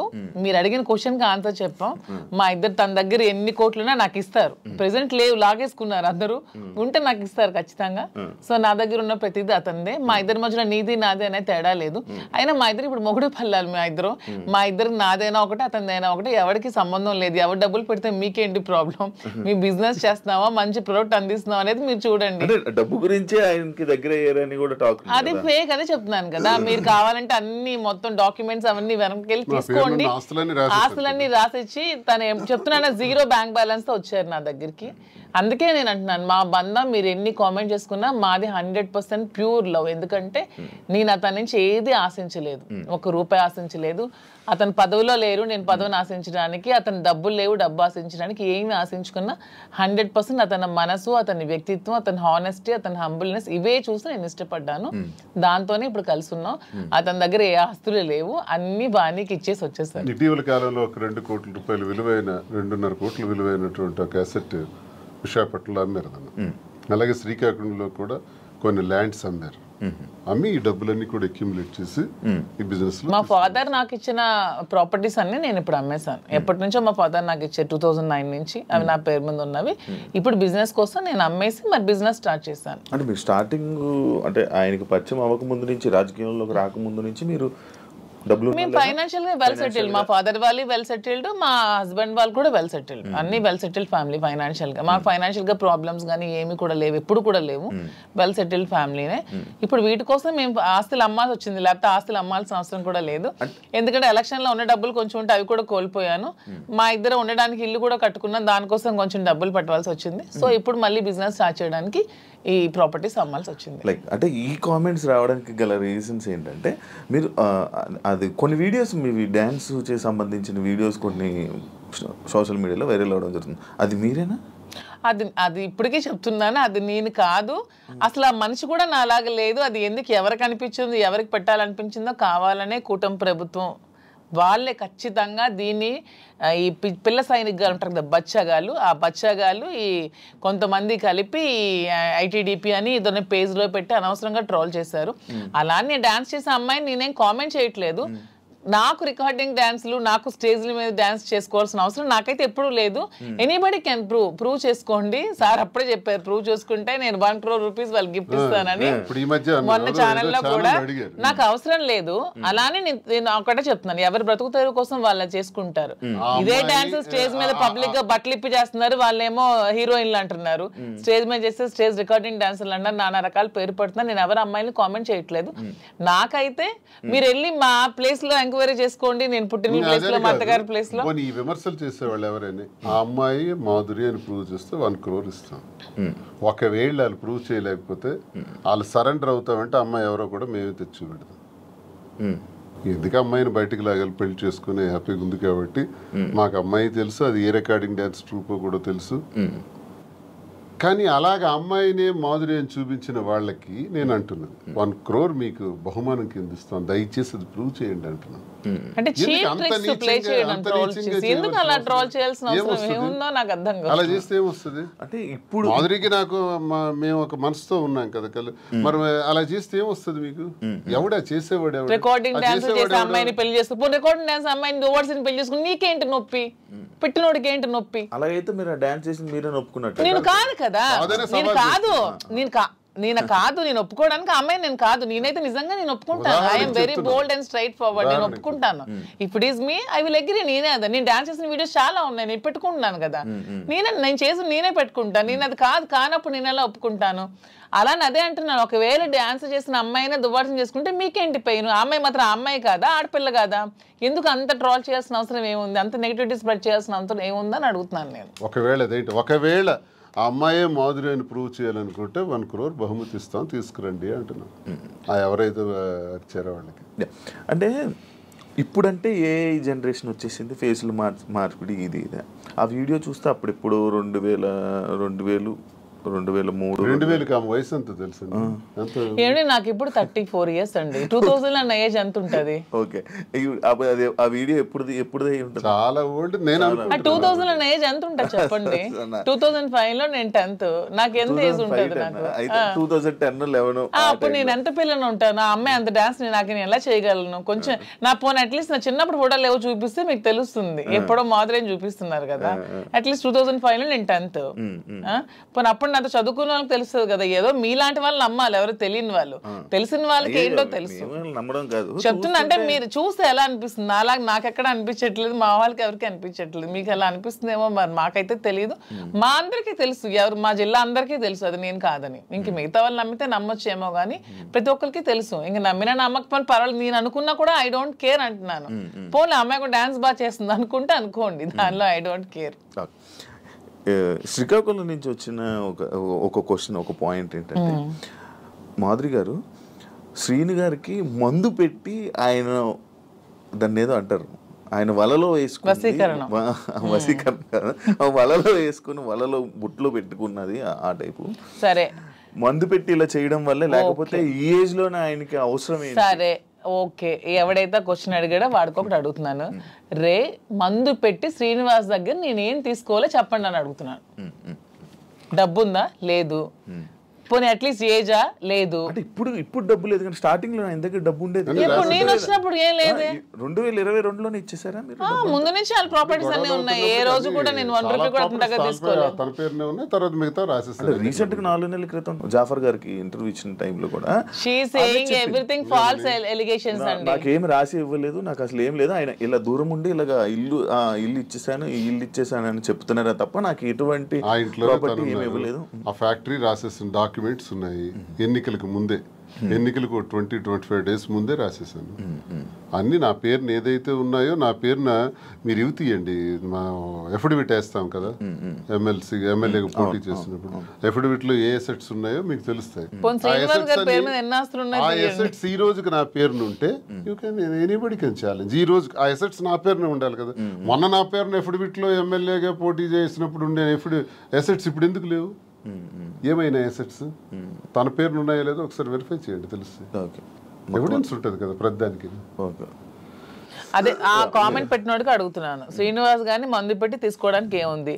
సరే మీరు ఇప్పుడు అన్ని ఆస్తులు రాస్తారు కదా, ఇప్పుడు అన్ని ఆస్తులు రాసేసి ఉన్నారని చెప్తున్నారు కదా, మరి ఇప్పుడు అన్ని ఆస్తులు రాసాక నా ఆస్తులు అమ్మి పెట్టి ఉండాల్సిన అవసరం నాకేముంది? వాడు ఎవడైతే కామెంట్ పెట్టాడో వాడికి 2 క్వశ్చన్స్ అడుగుతున్నాను. ఒకటి, ఆస్తుల కోసమే తీసుకొని ఉంటే అతని ఆస్తులన్నీ వదిలేసి వచ్చాక నా ఆస్తులు అమ్మి అతని దగ్గర ఉండాల్సిన అవసరం ఏముందని ఎవడైతే కామెంట్ పెట్టాడో వాడికి అడుగుతున్నాను. ఇంకొకటి పాయింట్, మీ మహేష్ ఎక్స్ హస్బెండ్ ఎవరైతే ఉన్నారో ఆయన స్టార్టింగ్ లో వచ్చారు ఏంటి దానికోసం ఇప్పుడు నేను చెప్పి నేను అరిగిపోయాను అతను చెప్పిన కామెంట్స్ కోసం. స్టార్టింగ్ లో వచ్చారు, ఈ మధ్య అసలు కనిపించట్లేదు. ఏమైనా డబ్బులు ఇచ్చి వాళ్ళని ఆయన్ని మేనేజ్ చేశారు? డబ్బులు ఇచ్చి మేనేజ్ చేయడానికి they are well settled family. వాళ్ళు ఆర్థోడాక్స్ ఫ్యామిలీ, రిచ్, టెక్కలకే రిచ్ వాళ్ళు. వాళ్ళ ఫాదర్ ఎవరు అడిగినా చెప్తారు, వాళ్ళ ఫాదర్ టెక్కల్లోనే రిచెస్ట్ ఫ్యామిలీ. వాళ్ళ ఫాదర్ కి 100 acres ఉండేవి. మనకంత స్థితిలో ఏమీ లేము. ఫస్ట్ లాయర్ శ్రీకాకుళం డిస్ట్రిక్ట్ మొత్తానికి మొదటి లాయర్ అతనే. హైకోర్టు నుంచి జడ్జెస్ కూడా వచ్చి అతనికి సన్మానం చేశారు. అతను ఇప్పుడు ఎక్స్పైర్ అయ్యారు. కానీ రిచెస్ట్ ఫ్యామిలీ వాళ్ళు. తెలంగాణలో ఇప్పటికీ వాళ్ళకి ల్యాండ్ అసెట్స్ అన్నీ ఉన్నాయి. వాళ్ళకి ఏం డబ్బులు అవ్వాల్సిన అవసరం లేదు. తను చక్కగా మెరైన్ చీఫ్ ఇంజనీర్ జాబ్ చేసుకుంటున్నాడు, హ్యాపీగా ఫారెన్ లో ఉన్నాడు. 1 రూపీ కూడా వాళ్ళకి ఇవ్వాల్సిన అవసరం తప్పు. మేము ఇలా ఉన్నదానికి వాళ్ళ ఫ్యామిలీని బ్లేమ్ చేయకూడదు, అది చాలా తప్పు. వాళ్ళ ఫ్యామిలీ చాలా మంచి ఫ్యామిలీ. వాళ్ళేం ఫైనాన్షియల్ గా మా దగ్గర ఏముందని మీ వాళ్ళకి ఇవ్వడానికి? ఇప్పుడు మ్యూచువల్ అండర్స్టాండింగ్, మేము మ్యూచువల్ కన్సర్న్ తోనే మేము విడిపోయాం. మా దగ్గర ఏముంది మీ వాళ్ళకి ఇవ్వడానికి? ఇప్పుడు ఎవరు చేయాల్సిన అవసరం లేదు. వాళ్ళు బిజినెస్ కోసం అమ్ముతున్నాం, చాలా వరకు అమ్మాలి. పెట్టుబడులు చాలా ఎక్కువ అవసరం కదా, కొంచెం భారీగానే చేయాలనుకుంటున్నాం కాబట్టి బిజినెస్. సో అందుకని వాళ్ళని తప్పు పట్టడం అనేది చాలా తప్పు. వాళ్ళని ఎవరైతే కామెంట్ చేస్తారు దేవుడు కూడా క్షమించుడు అలా అంటే, అది చాలా తప్పు. వాళ్ళని ఇందులో లాక్కూడదు. ఇప్పుడు మీరు పూర్తిగా హైదరాబాద్ లో ఉంటారా లేకపోతే ఇక్కడ? శ్రీనివాస్ గారు కంప్లీట్ గా అక్కడే ఉంటారండి. నేను హైదరాబాద్ లో ఉంటూ చూసుకుంటాను. శ్రీనివాస్ గారు అవసరం ఇక్కడ ఏదైనా నాకు ఉందనిపించినప్పుడు తను వచ్చి వెళ్తూ ఉంటాను. మీరైతే ఇంకెక్కడే? నేను ఇక్కడే ఉంటాను హైదరాబాద్ లో. అంటే ఇక్కడ చాలా మంది బొటిక్లు ఉన్నాయి, లైక్ మీది కూడా ఒక బొటిక్ లాంటిదే కదా? నాది బొటిక్ కాదండి, కంప్లీట్ స్టోర్. ఇక్కడ చాలా స్టోర్స్ ఉన్నాయి, చాలా బొటిక్స్ ఉన్నాయి. ఇప్పుడు యూత్ కానీ లేకపోతే ఇప్పుడు రీసెంట్ టైమ్స్లో అందరూ బొటిక్స్ వైపు లేకపోతే అటువైపు ఎక్కువ అవగాహన చూపిస్తున్నారు. లైక్ అవి తీసుకుందాం, అవి చేసుకుందాం అనేవి. బట్ మీది ఎందుకు సక్సెస్ అవుతుందని అనుకుంటున్నారు? మీరు అన్ని ఉండగా మీ దగ్గరికి ఎందుకు రావాలి? ఆఫ్ కోర్స్ కరెక్ట్ పాయింట్ అడిగారు. అన్ని ఉండగా నేను సక్సెస్ అవుతానని నమ్మకం నాకుంది. ఎందుకంటే నేను ఫస్ట్ ఆఫ్ ఆల్ నేను ప్రతి ఉమెన్ కి కూడా క్వాలిటీ ప్రొడక్ట్ ఇవ్వాలనుకుంటున్నాను. కొన్ని వెరైటీస్ ఉన్నాయి, టస్సెస్, ఆర్గాంజాస్, రాసిల్స్, చాలా వెరైటీస్ ఉంటాయి. కానీ దాంట్లో అందరూ చాలా మంది ప్యూర్ ఇవ్వకుండా డూప్లికేట్స్ ఇస్తున్నారు. ఫస్ట్ ఫీల్ అనేది ఉమెన్ గా కంఫర్ట్ మాకు ఉంటుంది. మీకు నచ్చినా నచ్చకపోయినా ఫస్ట్ కట్టుకునేటప్పుడు శారీ అనేది మా కంఫర్ట్, మాకు నచ్చాలి, మాకు తెలియాలి. ఈ ప్యూరిటీ అనేది నాకు తెలియాలి. శారీ ప్యూరిటీ కానీ శారీ కంఫర్ట్ కానీ నాకు తెలియాలి. అదే మేము థీమ్తో ఫస్ట్ నేను ప్యూరిటీ అనేది కస్టమర్కి ఇవ్వాలనుకుంటున్నాను. సో ఈ సోకాల్డ్ ఈ షాప్స్, ఈ బొటిక్స్ లాగా డబ్బుల కోసం మేము వ్యాపారం చేయట్లేదు. మాధురి దగ్గరికి వెళ్తే మాకు ఖచ్చితంగా ఒక మంచి క్వాలిటీ తక్కువ రేట్లో బడ్జెట్లో వస్తుందనే నేను మోటోనే పెట్టుకున్నప్పుడు when compare to other shops నా దగ్గర రేట్ తక్కువ ఉన్నప్పుడు కస్టమర్ అనేవాళ్ళు నా దగ్గరికే వస్తారు. వచ్చినప్పుడు వాళ్ళు వెళ్ళేటప్పుడు హ్యాపీగా వెళ్తారు. సో వెళ్ళేటప్పుడు మళ్ళీ సెకండ్ టైం వస్తారు. నేను కూడా ప్రతి బ్రాండ్స్కి ఏదో హీరోయిన్స్ను సెలబ్రిటీనే పెట్టుకునే వదిలే నా కస్టమర్స్ని నేను బ్రాండ్గా పెట్టుకుంటే వాళ్ళకే తక్కువ రేట్కి ఇస్తే వాళ్ళే నా కస్టమర్స్ నాకు బ్రాండ్ అంబాసిడర్స్ అవుతారు. వాళ్ళే 10 మందికి వెళ్ళి చెప్తారు, వాళ్ళు ఇంకొంతమందికి చెప్తారు పలానా దగ్గర షాప్లో తక్కువ రేట్ ఉంది, బాగుంది, క్వాలిటీ ఉంది, ప్యూర్ ఉంది, అప్పుడు నా దగ్గరికి వస్తారు. సో కస్టమర్స్ నా బ్రాండ్ అంబాసిడర్స్. నేను ఎవరిని బ్రాండ్ అంబాసిడర్స్ కూడా పెట్టుకోవట్లేదు. ఇప్పుడు నా దానికి నేనే బ్రాండ్ అంబాసిడర్ గా ఉన్నాను. ఫ్యూచర్ లో నా కస్టమర్స్ నే బ్రాండ్ అంబాసిడర్ గా చేసుకుందాం అనుకున్నా. నేనే మోడల్స్ కానీ హీరోయిన్స్ కానీ అవన్నీ కూడా చేసుకోవట్లేదు. వాళ్ళకి కోట్లు లక్షలు ఇచ్చే బదులు నా కస్టమర్ తక్కువ ప్రైస్ లో ఇస్తే వాళ్ళే నా బ్రాండ్ అంబాసిడర్ గా ఉంటారని నేను అనుకుంటున్నాను. So purity, quality, rate reasonable గా ఉన్నప్పుడు నా దగ్గర కాకుండా కస్టమర్ ఎక్కడికి ఎందుకు వెళ్తాడు? నాకు డబ్బులు అవసరం లేదు, నాకు కావాల్సింది గుడ్ విల్, ప్రజలతో సత్సంబంధాలు బాగుండాలి. ఎందుకంటే మేము రాజకీయంగా ప్రజా జీవితంలోంచి వచ్చాం కాబట్టి ప్రజలతోనే మా జీవితం ఎక్కువ ముడిపడి ఉంది కాబట్టి ప్రజలకి ఏం కావాలి, ఎలా ఉంటే మేము నచ్చుతాం అనేది మాకు ముందు నుంచి తెలుసు కాబట్టి మేము వాళ్ళతో ఉన్న రిలేషన్షిప్ మెయింటైన్ చేయాలనుకుంటున్నాం కాబట్టి వాళ్ళకి మేము తక్కువ ప్రైస్లో క్వాలిటీ శారీ ఇచ్చి ఓకే మాధురి దగ్గర శారీ బాగుంటుందన్న good will with in few days లో సంపాదించుకుంటాను. అప్పుడు మీరే రేట్ పెంచిన జనాలు తెలిసిపోతుంది ఖచ్చితంగా. అది నాకు అవసరం లేదంటున్నాను. ఇప్పుడు నాకు అసలు లాభం లేకుండా ఇప్పుడు వీవర్స్ దగ్గర నుంచి 10,000కి వచ్చినప్పుడు కొన్ని షాప్స్ లో ఎక్కువ లాభాపేక్షతో అవి 1,00,000కి 2 లక్షలకి అమ్ముతున్నారు. అలా కాకుండా ట్రాన్స్పోర్ట్ కి మాకున్న గమనించింది అంటే మాధురికి ఫ్యాషన్ పట్ల ఎక్కువ ప్యాషన్ ఉంది కాబట్టి నేను బిజినెస్ లో రంగంలో నాకు కొంత అనుభవం బట్టి నేనేం చెప్పానంటే మనకి ఎప్పుడు కూడా క్వాలిటీ ఉండాలి, నాణ్యత ఉండాలి. అసలు ఏంటి ఈ రంగం ఏంటి, అసలు ఈ శారీ ఫీల్డ్ ఏంటి, ఈ పట్టు ఫీల్డ్ ఏంటి, పట్టు సిల్క్ ఏంటి ఒకసారి నా కళ్ళారా చూడాలని నీకు తెలుసు కాబట్టి నేను తర్వాత వెళ్ళాను. వారణాసి వెళ్ళాము, కోల్కతా వెళ్ళాము, తర్వాత ఇది ధర్మవరం వెళ్ళాము, కంచి, బెంగళూరు, సేలం, కోయంబత్తూర్, ఇలాగ చాలా ప్లేసులు, యాడికి ఇలాంటి ప్లేసుల్లోకి వెళ్ళి డైరెక్ట్గా మగ్గందారుల దగ్గరికి, నేతన్నల దగ్గరికి వెళ్ళాం. నేతన్న పరిస్థితి మేము అక్కడ చూస్తే ఆయన కష్టపడి ఆ నేసే చీర, ఒక చీర నేయటానికంట 1 నెల రోజులు కూడా పడుతుంది, 2 నెలలు పడుతుంది, కొన్ని చీరలు 15 రోజులు పడుతుంది. ఆ చీర ఇంత కష్టపడుతున్నావు కదా, నువ్వెంత అన్నా సంపాదిస్తున్నావు, నీకెంత ఇస్తున్నారంటే ఆయన చెప్పే లెక్కలు చూస్తే ఆయన కూలి కూడా ఆయనకి చాలట్లా, మళ్ళీ కూలి బ్రతికే. అంటే ఇక్కడ నేను అబ్జర్వ్ చేసింది అంటే ప్రజా జీవితం గడిపిన మాకు ఇంత కష్టపడి ఒక క్వాలిటీ శారీ 15 రోజులు కష్టపడి 24 రోజులు కష్టపడి చేస్తే ఆయనకు మిగిలింది కూల, అంతకన్నా పెద్దోడు కాడా? నెంబర్ 1. మరొకరు కూడా ఇక్కడ నష్టపోతున్నారు. ఆయన తయారు చేసినటువంటి ఆ శారీని ఉదాహరణకు ఒక 50,000కి అతనికి ఇచ్చి కొన్నారనుకోండి మధ్య దళారీలో, అది తెచ్చి హైదరాబాద్లో 3 లక్షలకు అమ్ముతున్నారు. మీకు తెలిసిన అంటే ఎన్ని రెట్లు ఎక్స్ట్రా అమ్మారు? 5-6 రెట్లు ఎక్స్ట్రా అమ్మేటప్పుడు నష్టపోయే మరో వ్యక్తి ఎవరంటే కస్టమర్. నేతన్న నష్టపోతున్నాడు, కస్టమర్ నష్టపోతున్నాడు. ఇది నేను గమనించింది. నేనేం చెప్పానంటే మనం లాభాపేక్షతో లాభాలు సంపాదించేయాలనుకుంటే 1,00,000 వ్యాపారాలు ఉంటాయి. నాకు తెలుసు చాలా వ్యాపారాలు ఉన్నాయి.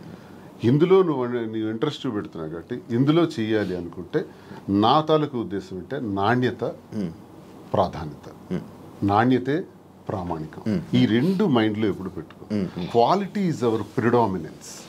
ఈ 2 బ్రెయిన్లో పెట్టుకుని ఆ ఏదైతే నేతన్న దగ్గర తీసుకుంటున్నామో ఆ నేతన్నకి మనం ఆర్థికంగా సహకరించి మరికొంత వెసులుబాటునిచ్చి అతను ఆ నేసేటట్లు చేసి అవన్నీ కలెక్ట్ చేద్దామని చెప్పి ఇప్పుడు 4-5 నెలల్లో మొత్తం దేశం నలుమూల నుంచి కలెక్ట్ చేసి దాన్ని స్టోర్లో పెట్టేటప్పుడు దానికి జిఎస్టీలు, ట్రాన్స్పోర్ట్ ఛార్జెస్, ప్రాఫిట్స్, మెయింటెనెన్స్ అన్నీ వేసుకుంటే 50,000 రూపాయల సారీని ఎంత కమ్మొచ్చు?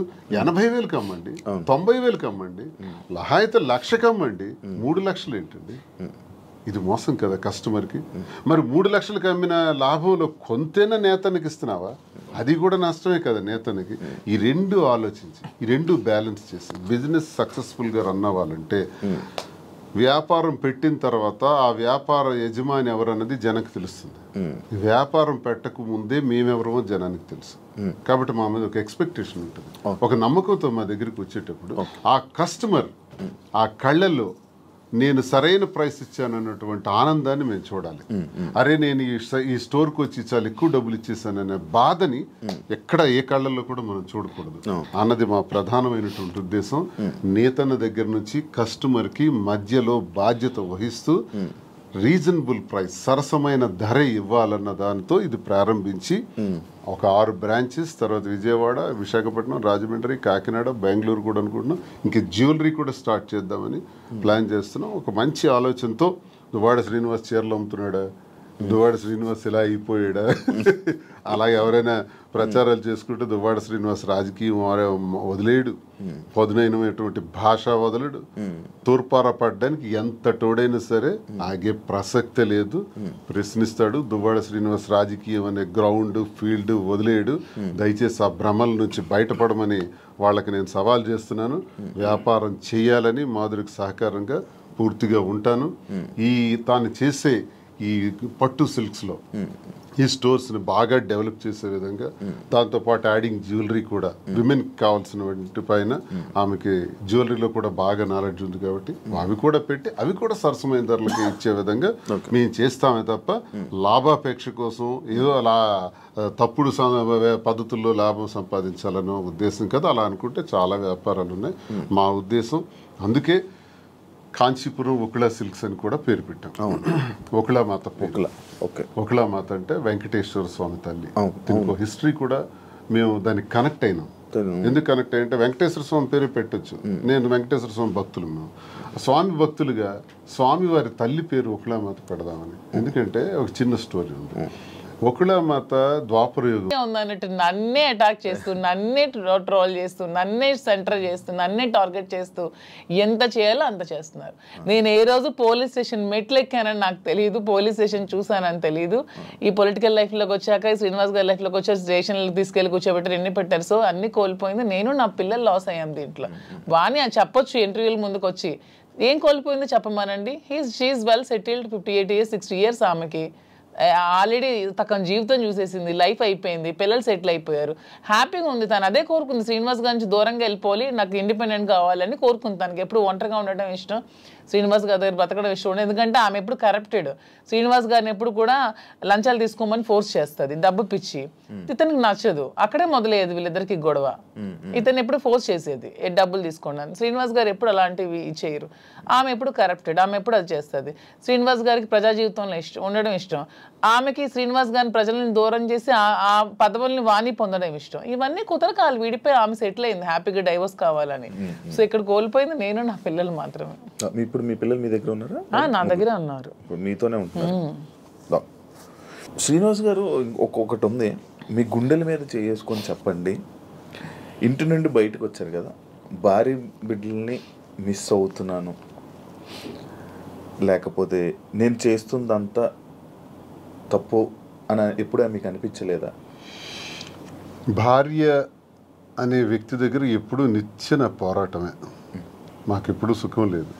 నాతో ఉండాలని తను అనుకోవట్లేదు కాబట్టి నేను తనతో ఉండాలని అనుకోవాల్సిన దానిలో అర్థం లేదు. ఇకపోతే పిల్లల్ని ప్రాణప్రదంగా పెంచాం, చదివించాం, నా ధర్మం నేను నిర్వర్తించాను. ఇంకో పాపకు పెళ్ళి ఉంది, అది మేమిద్దరం కలిపి నిర్ణయం తీసుకున్నాం. ఆ పెళ్లికి సంబంధించిన ఏర్పాట్లు కూడా చేయాలని. They are on the platform నా. చెల్లిన రూపాయి అంటారు. ఇద్దరు పిల్లల్ని చెల్లిన రూపాయలని చేశాను. ఆ రూపాయి 1000 రూపాయలు అవచ్చు, 1 కోటి రూపాయలు అవచ్చు, ఎంతైనా అవచ్చు, చేసాం. నన్ను వాళ్ళు కోరుకుంటే ఈ పరిస్థితి వచ్చి ఉండేది కాదు. ఇప్పుడు ప్రేమ అన్నదే మనిషిని దగ్గర చేస్తుంది. నేను అనుకుంటే అయిపోదు. ఇంటికి తాళం వేసిన రోజు నేను అదే ఆలోచించాను. ఇంటికి తాళం వేసి 10 రోజులు నాకు కనీసం అవకాశం లేకుండా చేశారు. ఇప్పుడు నేను ఇంటికి తాళాలు తలుపులు విరగొట్టుకుని వెళ్ళొచ్చు. ఇల్లు ఏం చేయాలి? ఎక్కడ కూర్చోమంటారు? ఆత్మాభిమానం చంపుకొని ఆ ఇంట్లో ఎలా ఉండమంటారు? అప్పుడు ఇంతకాలం 28 సంవత్సరాలు నేను వాళ్ళకి ఒక భర్తగా, ఒక తండ్రిగా చేసిన కృషి అంతా కూడా నేలపాలు చేసేసినారు. ఇంక నేను ఇల్లు ఏం చేయాలి? ఇంటికి ఇంక నాకు ఎందుకు బాధ ఉంటుంది? గుడ్డమే చేసుకునే చెప్తాను. పిల్లల మీద ఎందుకు ఉంటుంది? మరి వాళ్ళైనా ఆలోచించారా నా గురించి? అమ్మ ఒకటే, నాన్న ఒకటే అనుకోవాలి. ఆలోచించారా? కాదు, ఒక భార్యని అనే వర్డ్ ఏదైతే ఉందో బూతు, భార్య పిల్లల్ని అలా అందరి ముందు, మీడియా ముందు అలా అనడం కరెక్టా? ఎవరన్నారు? మీరు వాడారు కదా ఇప్పుడు, అప్పుడే ఆ గొడవలు అవుతున్నప్పుడు ఏదో కన్స్ట్రక్షన్, అదే రాంగ్ పోర్ట్రేట్ చేశారు. నేను పలాసలో ఉన్నాను, పలాస నుంచి ఇంటికి వచ్చి నాకు తెలిసింది ఏంటంటే ఇంటి మీదకి దాడి చేశారని. ఇంకా టెక్కలు వచ్చేలోపు 27 కిలోమీటర్లు టెక్కలు వచ్చేలోపే ఇంటి దగ్గరకు వచ్చి బ్లేడ్లు, అవి టాటా డోర్స్, స్టీల్ డోర్స్, వాటిని పవర్ బ్లేడ్స్ పెట్టి కట్ చేసేసి ఇంటి మెయిన్ డోర్ కూడా కట్ చేస్తున్నారు. ఎగ్జాక్ట్ నేను ఆ ప్లేస్లో అప్పుడే వెళ్ళాను. నా కొడకల్లారా, నా ఇంటిని ఎవడో వెధవులు వచ్చి కట్ చేస్తుంటే, ఇప్పుడు మీ ఇంటి మీద నేను ఒక రాయిసిరాను అనుకోండి, ఫస్ట్ మీకు కోపం వస్తుంది. కోపం వచ్చి నా మీద రియాక్ట్ అవుతారు, తర్వాత మిగతా విషయాలు చూస్తాం. ఆ రియాక్షన్లో భాగంగానే నేను వెంటనే అన్నాను అని ఒక కర్ర తీశాను. కర్ర తీసి ఆ కోపంతో ఉద్రేకం అయిపోయాను. నా గేట్ కొట్టేసినారు, ఇంక మెయిన్ డోర్ కట్ చేస్తున్నప్పుడు ఆ ఊగిపోయి ఆ కోపంతో నేను కర్ర తీసి ఇంకా ముందుకు పోతున్నప్పటికీ పిల్లలు వైఫ్ వెంటనే నేలకేసి కొట్టాను. వీడియో మీరు అబ్జర్వ్ చేయండి. అది నేలకేసి కొట్టి 30 రోజుల పాటు లోపల మేడ మీదే ఉన్నాను, మళ్ళీ బయటకు రాలా. 30 days. ఎందుకు నేలకేసి కొట్టాలి ఆ వీడియోలో? నేను ఆ ఎల్లని పదం వాడింది ఆ ఇంటి మీద కట్ చేయడానికి వచ్చే వాళ్ళ మీద, వీళ్ళ మీద కాదు.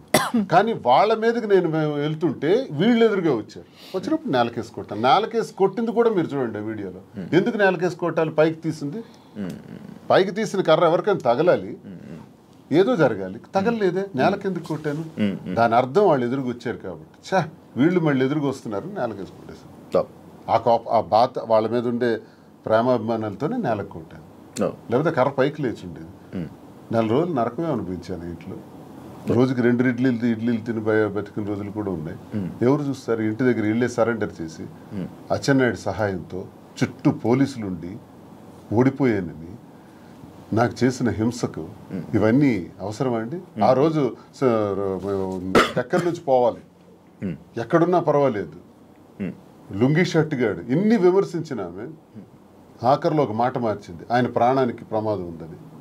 మరి ప్రాణానికి ప్రమాదం ఉన్నప్పుడు ఇప్పుడు 4 నెలలు అవుతుంది, నేను ఎక్కడున్నానో చూస్తున్నాను. మరి ఇప్పుడు ప్రాణానికి ప్రమాదం లేదా? ఇంటికి తాళం వేసావు కదా, తాళం వేసి ఈ రోజుకి సుమారు 2 ఏళ్ళు పైన అయిపోయింది కదా, ఇప్పుడు నా ప్రాణానికి ప్రమాదం లేదా? ఇది సడన్గా వచ్చిన వాక్కులా? మరి అంతకుముందు టెక్కల నుంచే పోవాలన్నావు, ఉండకూడదన్నావు. అసలు పరిష్కార మార్గం ఇదా? భార్యాభర్తల మధ్య జరిగే గొడవకి పరిష్కార మార్గం ఇదా? 4 గోళ్ల మధ్య చర్చించుకోవాలి, లేదా పెద్ద మనుషులకు చెప్పాలి, పరిష్కరించుకోవాలి, లేదా కోర్టుకు పోవాలి. మీడియా ఏంటి? ఇంటికి రావడానికి మీడియా ఎందుకు? కార్యకర్తలు ఎందుకు? ప్రజలు ఎందుకు? అంటే రచ్చ చేయడానికి కదా, నన్ను అబాస్పాలు చేయడానికి కదా, నన్ను క్యారెక్టర్ అసాసినేట్ చేయడానికి కదా. అప్పుడు ఎలా కలుస్తారో చెప్పండి. కానీ ఈ ఇష్యూ అప్పుడు ప్రేమాభిమానాలు ఎందుకు ఉంటాయో నాకు చెప్పండి ఒకసారి. ఈ మ్యాటర్ని మీరు ఏదో రాజకీయం చేసినట్టు ఇప్పుడు మాటల్లో అర్థమవుతుంది. అంటే అచ్చెన్నాయుడు గారు ఎందుకు వచ్చారు ఈ ఇష్యూ? అచ్చెన్నాయుడు సహాయం లేదు, పోలీసులు వచ్చి అక్కడ ఆవిడకి ఎందుకండి అలా కాదు శివ గారు, ఒక్క నిమిషం అండి. ఈ ఇంటికి రాకముందే మేము ఏ ఇల్లు అయితే కట్టుకొని మా ఇద్దరం ఇంట్లో ఉంటున్నామో, ఈ ఇంటికి ముందు 1 year ముందే ఆవిడ డైవర్స్ కావాలని ఎదురు సెటిల్మెంట్ కోరుకుని ఎదురు సెటిల్మెంట్ అయిపోయింది. ఆమె డైవర్స్ కావాలని అడిగింది. శ్రీనివాస్ గారు పాపం పిల్ల కోసం ఆలోచించి డైవర్స్ వద్దు అది ఇది అని చెప్పినా సరే ఆమె ఏమీ వెనుకునే డైవర్స్ కావాలని 2023లో అడిగింది ఆమె. మేము 2024లో ఈ హౌస్ కన్స్ట్రక్షన్ చేసుకుని మా ఇద్దరం కలిసి ఇంట్లో ఉంటున్నాం. అది ఆమెకు కూడా తెలుసు. ఆమెకు తెలిసే ఫైనాన్షియల్ సెటిల్మెంట్ కోరింది. ఫైనాన్షియల్ సెటిల్మెంట్ కూడా చేసాం. ఎవ్రీ మంత్ డబ్బులు అడిగింది, అవి కూడా ఇచ్చాం. మొత్తం అన్ని చేసింది. సో ఎప్పుడు జరిగింది ఇది? 1 year ముందు జరిగితే 2024లో వచ్చి ఆమె ఇల్లు దగ్గరికి వచ్చి గొడవ చేయడం ఏంటి? సో ఇది కూటమి ప్రభుత్వం ఈ అచ్చెన్నాయుడు సపోర్ట్ కాదంటారా? మరి ముందు ఆమె డైవర్స్ కావాలని అడిగిన ఆమె ఇప్పుడు ఎందుకు వచ్చి ఇల్లు బ్రేక్ చేస్తుంది? మేము కట్టుకుని ఇల్లు ఆమెకి ఎందుకు కావాలి ఇప్పుడు? ఆ రాత్రి పోలీసులతో పాటు తెలుగుదేశం కార్యకర్తలు ఇంటి దగ్గరికి వచ్చారు. నేను ఒక ఎమ్మెల్సీగా ఉన్నాను కదా, దేనికి వచ్చారు అసలు? ఇంకో విషయం నాకు హయ్యర్ అఫీషియల్ నాకు చెప్పాడు పోలీసులు, సార్ మీరు మొన్న కర్ర తీశారు, మీకు ఆ కర్ర తీసినందుకు 307 పెట్టమన్నారు సార్. 307 పెట్టి చేయమన్నారు. మేము ఎలా చేస్తాం? 307 పెట్టలేము. 307 పెట్టాలంటే వూండ్ ఉండాలి, గాయం లేదు. గాయం లేకుండా మేము 307 పెట్టలేమని చెప్పేసినాం. కానీ మీ మీద మళ్ళీ 307 పెట్టమని ప్రెజర్ ఇచ్చారు. మళ్ళీ same situation second time repeat అయితే 307 మీ మీద పెట్టక తప్పదు, మీరు జైలుకి వెళ్ళక తప్పదు. ఎందుకు ఈ మాట అన్నారో తెలుసా? నాకు 307 పెట్టి లోపలికి పంపిస్తే ఎంటర్ అయిపోతారు ఇంట్లో. మరి ఆ పెద్ద అఫీషియల్ నాకు చెప్పాడు, నేను ఒక ఎమ్మెల్సీగా ఉన్నది, పేరు చెప్పకూడదు, గవర్నమెంట్ అఫీషియల్. అంటే ఏ ధైర్యంతో చెప్పాడు? 307 పెట్టే ధైర్యం చెప్పమంది ఎవరు? ఆ పేరు కూడా చెప్పాడు, అచ్చెన్నాయుడు పెట్టమన్నాడు అని, చెప్పమన్నాడు అని. మరి అచ్చెన్నాయుడు ఇన్వాల్వ్మెంట్ నా మీద భార్య టెక్కల నుంచి పంపిస్తుంది కాబట్టి సపోర్ట్ చేశాడు అచ్చెన్నాయుడు. 2023లో ఆమె డైవర్స్ అడిగింది, 24లో ఇంటికి వచ్చి గొడవ చేసింది. ఓకే, అదంతా ప్లాన్ గా చేసిన డ్రామా. ఆగస్ట్ 29 ఆగస్ట్ 23 29 మీరు ఇప్పుడు 24th గురించి మాట్లాడుతున్నారు. 24 ఆగస్ట్ గురించి మీరు మాట్లాడుతున్నారు. ఇదే ఆగస్ట్ 29 నాకు ఇంటి నుంచి వచ్చినటువంటి message, never and ever dare to speak with me, never and ever dare to mention me as your wife in any interview, because we both don't want to have relation anymore. You only mention my name, and I am also not to mentioning you as my husband. I want divorce. And first tane అది 2023. ఈ గొడవ 2024. 2022లోనే గొడవలు జరిగాయి. 2022 నుంచి మా ఇద్దరం కలిసే ఉన్నాం. She know everything. తను మీరు ఇద్దరు కలిసి ఉండండి, నాకు అనవసరం, నాకు టికెటే కావాలని చెప్పి కోరుకుంది ఆమె. అలాగని టికెట్ కూడా ఇచ్చేసారు శ్రీనివాస్ గారు. అయినా సరే ఆమె నిలబెట్టుకోలేకపోతే పార్టీ మళ్ళీ శ్రీనివాస్ గారు టికెట్ ఇచ్చింది. సో మా రాష్ట్ర ప్రజల దౌర్భాగ్యం, వాళ్ళ కర్మ చేసుకొని జగన్ చెప్పండి అని అంటే అనుకుంది కాబట్టి ఇవన్నీ జరిగాయి అంటున్నాను. లేకపోతే మా మధ్య ఇవన్నీ ఉండేవి కావు. చెప్తున్నాను, ఆమె చేసిన దానికి ఇవన్నీ జరిగాయి. ఆమె ఏదో ఏడుస్తూ ఉంటే నమ్మేస్తున్నారు జనాలు. వాణి ఏదో నష్టపోయింది అనుకుంటే వాణి షీఈస్ వెరీ వెరీ హ్యాపీ. నన్ను బయటకు పుష్ చేయడం వల్ల షీఈస్ ఫీలింగ్ వెరీ హ్యాపీ. అది చాలా మందికి తెలియదు. ఇప్పుడు వెళ్తారు కదా మీ ఊరు, మీ ఇల్లు కట్టుకున్న ఇంటిదే ఉంటాం. మేము కట్టుకున్న ఇంట్లో ఉంటాం. మీరు కట్టుకున్న ఇంట్లోనే ఉంటున్నాము. ఆమె హ్యాపీగా ఉన్నారు. వాళ్ళకే నష్టం సార్, వాళ్ళకి ఏముంది, వాళ్ళకి నష్టమే ఉంది. దేనికి లోటు ఉంది, వాళ్ళకి నష్టం ఉంటుంది. అన్ని సెటిల్డ్ కదా. నాకు ప్రాబ్లం ఉంది. ఇప్పుడు నా బండి ఎలా నడపాలి, ఇప్పుడు ఆ పాపకని రెండో పాపకని పెళ్లికి సంబంధించి, ఇప్పుడు నా నష్టపోయిన ఈ 3 పిల్లలకు సంబంధించి ఈ వ్యాపారాలు, ఈ ఒత్తిళ్ళు ఇప్పుడు నాకున్నాయి తప్ప వాళ్ళకే ఉంది. తనకేముంది చెప్పండి. ఆ వద్దనుకుంటున్నాను, ఫ్రీగా ఉంది. Done, thank you. నేను ఇప్పుడు మీ రాజకీయం మీరు వదిలేసేయండి, మీ బిజినెస్ మ్యాన్ అని కానీ మీరు కూడా రాజకీయం వదిలేసి ఇప్పుడు మీరు 2022లో మీరిద్దరు ప్రేమికులుగా ఎలాగ ఉన్నారు అలానే ఇప్పుడు నా ముందు ఉండండి కాసేపు. ఇప్పుడు ఈ దేని గురించి మనం మాట్లాడట్లేదు. Actually interview February 14th lovers day. మీరు ఇప్పుడు ప్రేమికులే కదా.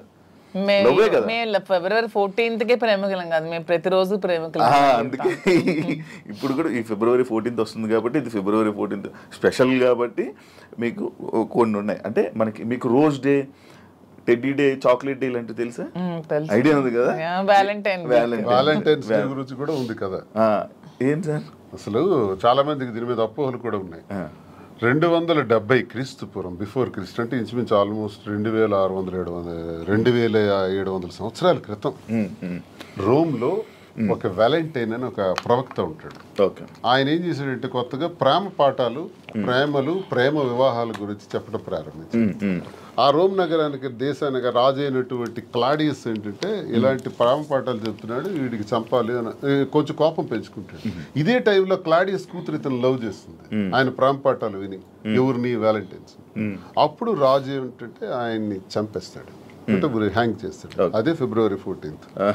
అక్కడికి 20 సంవత్సరాల తర్వాత గెలాషియస్ అనే మరో ప్రవక్త, ఇది చాలా గొప్ప రోజు, ఇది మనకి ప్రేమతత్వాన్ని నేర్పించారు. వ్యాలంటైన్ ప్రేమ అంటే తల్లి తండ్రులు పిల్లలకి మధ్యన ఉండేది, అక్క చెల్లెల మధ్యన ఉండేది, అన్నదమ్ముల మధ్యన ఉండేది ప్రేమ. ఆ ప్రేమకు అర్థం ఉంది, ఆ ప్రేమకి రిలేషన్ ఉంది. కానీ స్నేహితుల మధ్య ఉండే ప్రేమ, ఒక ఆడామగ మధ్య ఉండే ప్రేమ, దానికే రిలేషన్ ఉంది. ఆ తత్వం గురించి తెలియజేశాడు ఆ ప్రవక్త వ్యాలంటైన్. కానీ ఆయనకు గురేశారు. అలాంటి వ్యాలంటైన్కి గురేయటం వల్ల అతను గొప్పవాడు, గొప్ప ప్రవక్త, ప్రేమతత్వం నేర్పిన ప్రవక్త. కాబట్టి ఆయన రోజుని నేను ప్రేమికుల రోజుగా నిర్ణయిస్తానని గెలాషియస్ అనేటటువంటి మరో కింగ్ దాన్ని డిసైడ్ చేస్తాడు. సో ఇప్పుడు వరకు కొన్ని దేశాలు దీన్ని అంగీకరిస్తారు, కొన్ని ప్రాంతాలు వ్యతిరేకిస్తారు, అపోహలు పెట్టుకుంటారు. జరిగిన కథ ఇది. సో దీనివల్ల మనం నేర్చుకోవాల్సింది ఏంటంటే ఈ ప్రేమతత్వాన్ని ప్రతి వ్యక్తిలో కూడా ఉండాలి. స్నేహితుల మధ్య ఉండాలి, కుటుంబాల మధ్య ఉండాలి, భార్యాభర్తల మధ్య ఉండాలి, ఆ ప్రేమతత్వం ద్వారా మేము ఈరోజు ప్రేమతోనే ఇంతవరకు వచ్చాం కాబట్టి ప్రేమతోనే ఉంటున్నాం కాబట్టి వాస్తవమైన మాటలు నా మనసులో ఉన్నది నేను ఆమెకు చెప్పాలి, ఆమె నాకు చెప్పాలి, చెబుతూ అందరూ ఇలాగే ఉండాలి, ప్రేమతో ఉండాలి. ప్రేమతో ఉంటే దేశాలే గెలవచ్చు, ఏ జయాలను పొందొచ్చు. రాజ్యాలే ప్రేమ లేకపోతే రాజ్యాలు కోల్పోతాం, ప్రేమ ఉంటే రాజ్యాలే గెలవచ్చు. ఒక్క మాటతో, ప్రేమపూరితమైన మాటతో అన్నీ గెలవచ్చు. కాబట్టి ప్రేమతత్వాన్ని పెంచుకోవాలని వ్యాలంటైన్స్ డే చెప్పిన ఈ రోజుని ఒక 10 రోజుల పండగగా, 5 రోజుల పండగగా, 3 రోజుల పండగగా చేసుకుంటారు. అదే మీరు ఇప్పుడు చెప్పిన టెడ్డీ అని. ఈ ప్రేమ గురించి ఎప్పుడు తెలుసుకున్నారు? అంటే చదువుకున్నారా? లిటరేచర్ కదా బేసికల్ గా. నేను MA English literature and law student. ఇవన్నీ చదువుకోవాలి. మహాభారతం చదివాను, రామాయణం చదివాను, భాగవతం చదివాను. అవన్నీ నేను చదువుకున్నాను. అంటే అచ్చ తెలుగులో, నేనేం పండితులు కాదు, సాంస్క్రిట్ అవన్నీ నాకు రాగానే అచ్చ తెలుగులో నేర్చుకున్నాను, అర్థం తెలుసు. ఓకే, ఈ ప్రేమ గురించి కూడా అలాగే తెలిసింది. కానీ మాధురి గారి గురించి స్పెషల్ గా ఏంటి మా ప్రేమ అని చెప్పి ఏమైనా చదవడం? అంటే దీని గురించి నేను చెప్పేది వ్యాలంటైన్స్ డే సందర్భంగా ప్రేమతత్వం గురించి అర్థం ఏంటో నేను చదివింది, నేను అర్థం చేసుకుంది, నా చిన్న బ్రెయిన్ కి అర్థమయ్యేది మీకు తెలియజేశాను. మీరే మీ ప్రేమ గురించి మీరు ఎలా వర్ణించాలనుకుంటున్నారు? అంటే శ్రీనివాస్ గారి మీద నాకున్న ప్రేమ గురించి మా ప్రేమ వర్ణించడానికి మాటలు సరే.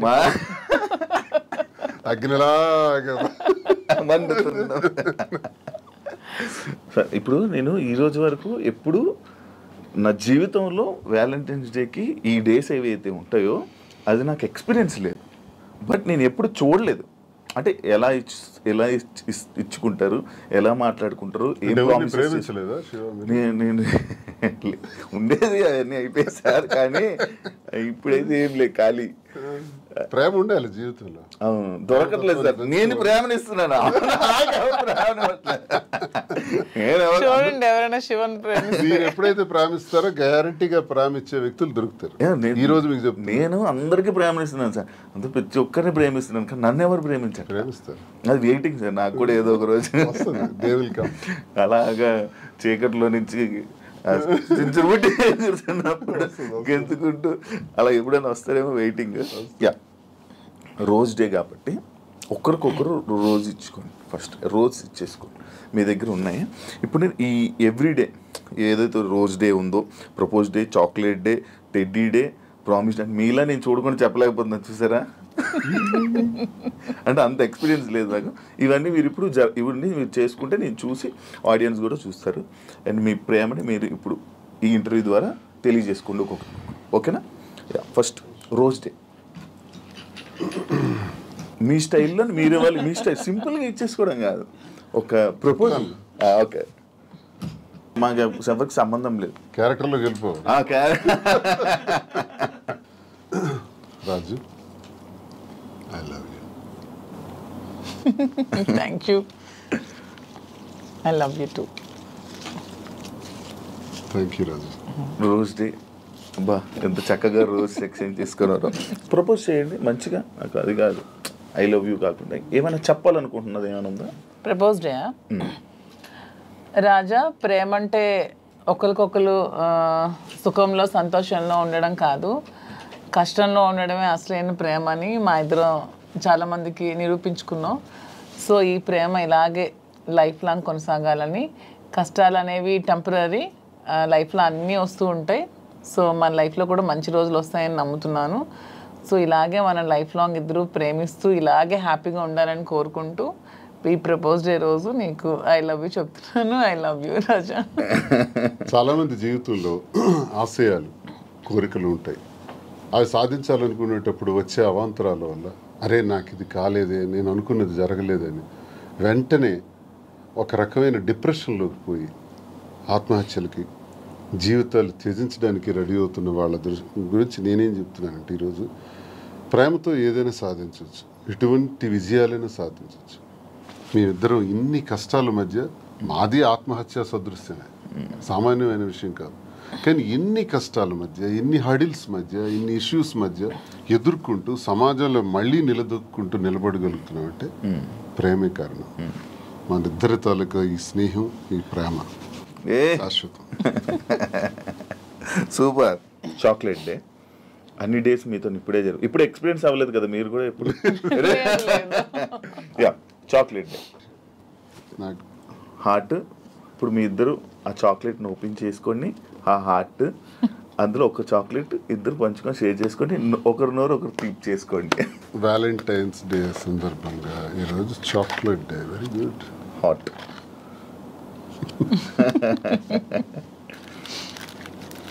చాక్లెట్, నీకు ఇష్టమైన చాక్లెట్? నాకు యాక్చువల్గా చాక్లెట్స్ అంటే చాలా ఇష్టం. అవునా? అందుకే సార్ తెచ్చి ఇచ్చారు. ఏదైనా వేడుక స్వీట్తోనే స్టార్ట్ చేస్తారంట. సో ఈ స్వీట్ లాగే మన ఇద్దరి మధ్యలో ఇంకా స్వీట్గా ఉంటారని లవ్ స్వీట్ చాక్లెట్.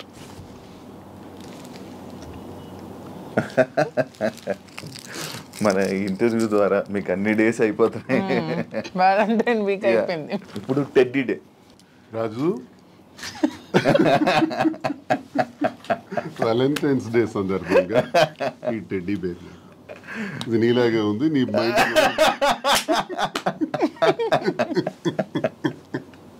అంటే క్యూట్ ఉందనా? అంటే నేను టెడ్డీలో చబ్బీగా ఉన్నానని. అచ్చా, సూపర్. Thank you. ఇప్పుడు థ్యాంక్ యూ చెప్పారు. Promise day. ఒకరికొకరు ప్రామిస్ చేసుకోవాలనుకుంటే ఏం ప్రామిస్ చేసుకోవాలనుకుంటున్నారు? రాజు, నన్ను నమ్మి నా కోసం నిలబడినటువంటి నీకు నేను ఉన్నంత వరకు తోడుగా ఉంటాను, అండగా ఉంటాను. ఇది మాట. మీరు ఇది ఇప్పుడు చాలా మంది ప్రిడిక్షన్స్ అని ఎవరెవరో జ్యోతిష్య శాస్త్రులు అంటే ఎవరెవరో చెప్తున్నారు మన ఇద్దరం ఏదో కష్టాలు వస్తున్నాయని, వీళ్ళు త్వరలో విడిపోతారని, ఏవో మన ఇద్దరి మధ్యన ఊహాగానాలు. వాటికి అతీతంగా ఒకటే సమాధానం చెప్తున్నాను, జీవితాంతం నా ప్రాణం పోయేంత వరకు ఈ చేయి విడవనని ప్రామిస్ చేస్తాను. సూపర్. ఇప్పుడు అసలేం టాస్క్